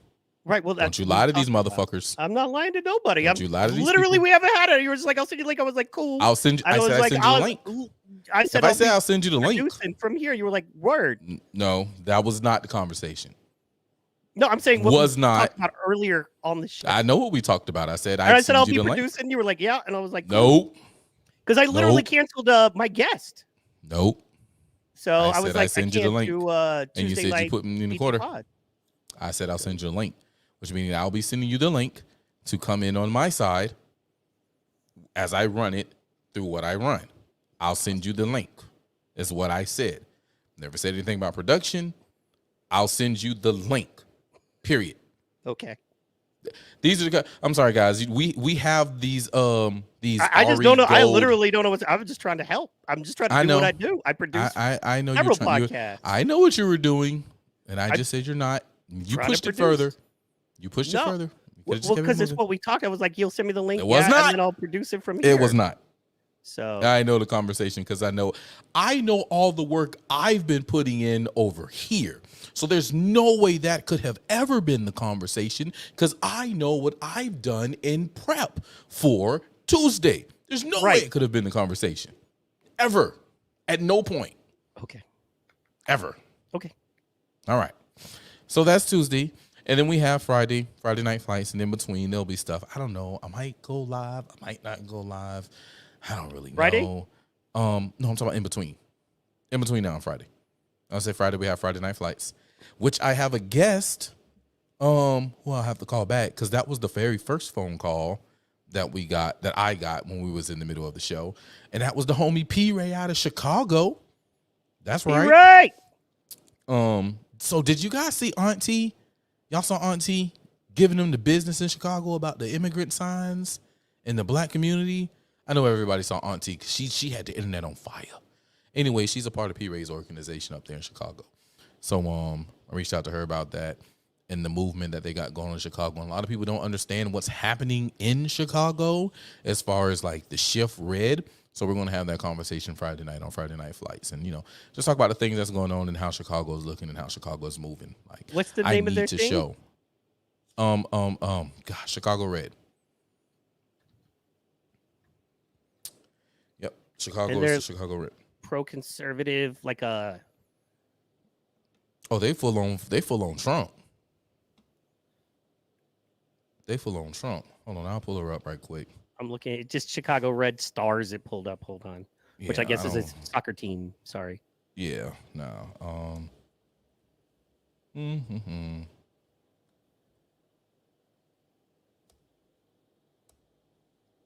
Why does it always have a problem pulling up? And they don't like that. They don't. They That's really why I was don't. like. That's why I was like, They "Hey, really stay with don't. me on it so we can show them love because, like, Yeah. I thought you had said Chicago Red before, but I thought you were like maybe just saying Chicago. You know what I mean? Like the Chicago Red folks. And I pulled up Chicago Red and I get 100 things, but I can't find Chicago Red. Yeah, no, I got you. See, because if right now. you see how it's Chicago Red Stars, Red Chicago, American communism. I mean, literally, Chicago Red Stars of Wrigley. There you go. Boom. Isn't it so funny how it literally says Chicago Red? The website, you guys, is chicagored.org. Yet you put in Chicago Red and you can't find Chicago Red. Doesn't that suck? Anyway, Chicago Red is to preserve the American sovereignty of Chicago's voters, taxpayers, and their families through a political shift away from the current culture of liberalism that is bankrupting the city and leaving Americans behind. Now, They said bankrupting the city. Did you hear the new news, guys? I know we said we was about to do 5 minutes ago, but we're gonna talk about this. Chicago is $1 odd billion projected to be in debt. I'm just saying. Chicago, not Illinois, Chicago. The city alone is projected to be $1+ billion in debt. So we're going to talk about that. They have their normal meetups. We're going to talk about that. We're going to talk about their Truth on the Beach that they had and everything, you know. Shouts out to Sis. That's P. Ray right there. She's been all over the place, man. She was at the RNC. She was at the DNC. She was everywhere she needed to be. So she's going to be on the line. Once I get off the show, I'm going to call her back, and we're going to finish chopping it up about some things that's going on. The BCF was just up in Chicago recently and all, so we're going to talk about all of that and see what's good. So, yeah, that's Friday night flights, man. Me and P. Ray, it's going down. And P. Ray in the building. Maybe, just maybe, I'll bring in another heavy hitter as well on Friday. I don't know. We'll see what's up. And I'm working to tighten up things, man. We got Judge Joe Brown coming to Savannah, so I'm working on tightening that up. And I was about to ask you, yeah, man, when is he coming? I'll release the date soon. I have the date situated, but there's a few more things I want to tinker, but it'll be soon and very soon. Hell yeah, I'm excited about that. So everybody, tune in for that, man. Tuesday's going to be epic, huge. I'm going to be doing a few things now that I am free. I'm going to be probably running a couple of streams like I did for the debates because, you know, Clearly Pro is going to be live on site interviewing people. So we'll be able to drop in, check that out. Then, you know, watch the debate. Check that out as well. I really want to get a liberal person to watch the debates. You know what I mean? In real time. I just think that's important because, you know me, I'm not scared. I want to have somebody who is liberal, one, because, I mean, it almost wouldn't be fair. It's like, you know, picking on a third grader. But I would like them to go, bup, and so we can really see in real time. I just think it's important, man. And then that way, you know. So, because the most beautiful thing about this debate is they're going to have to come out of that bubble. They're going to have to come out of that, you know, New York Times, Washington, CNN, MSNBC bubble and deal with real people. So that's what I want. So if you know of any liberals, man, let me know. We'll put them on. You know what I mean? See if there's anybody. Well, I know Devontae maybe, but he's probably going to be doing his own stream. Busy. Yeah.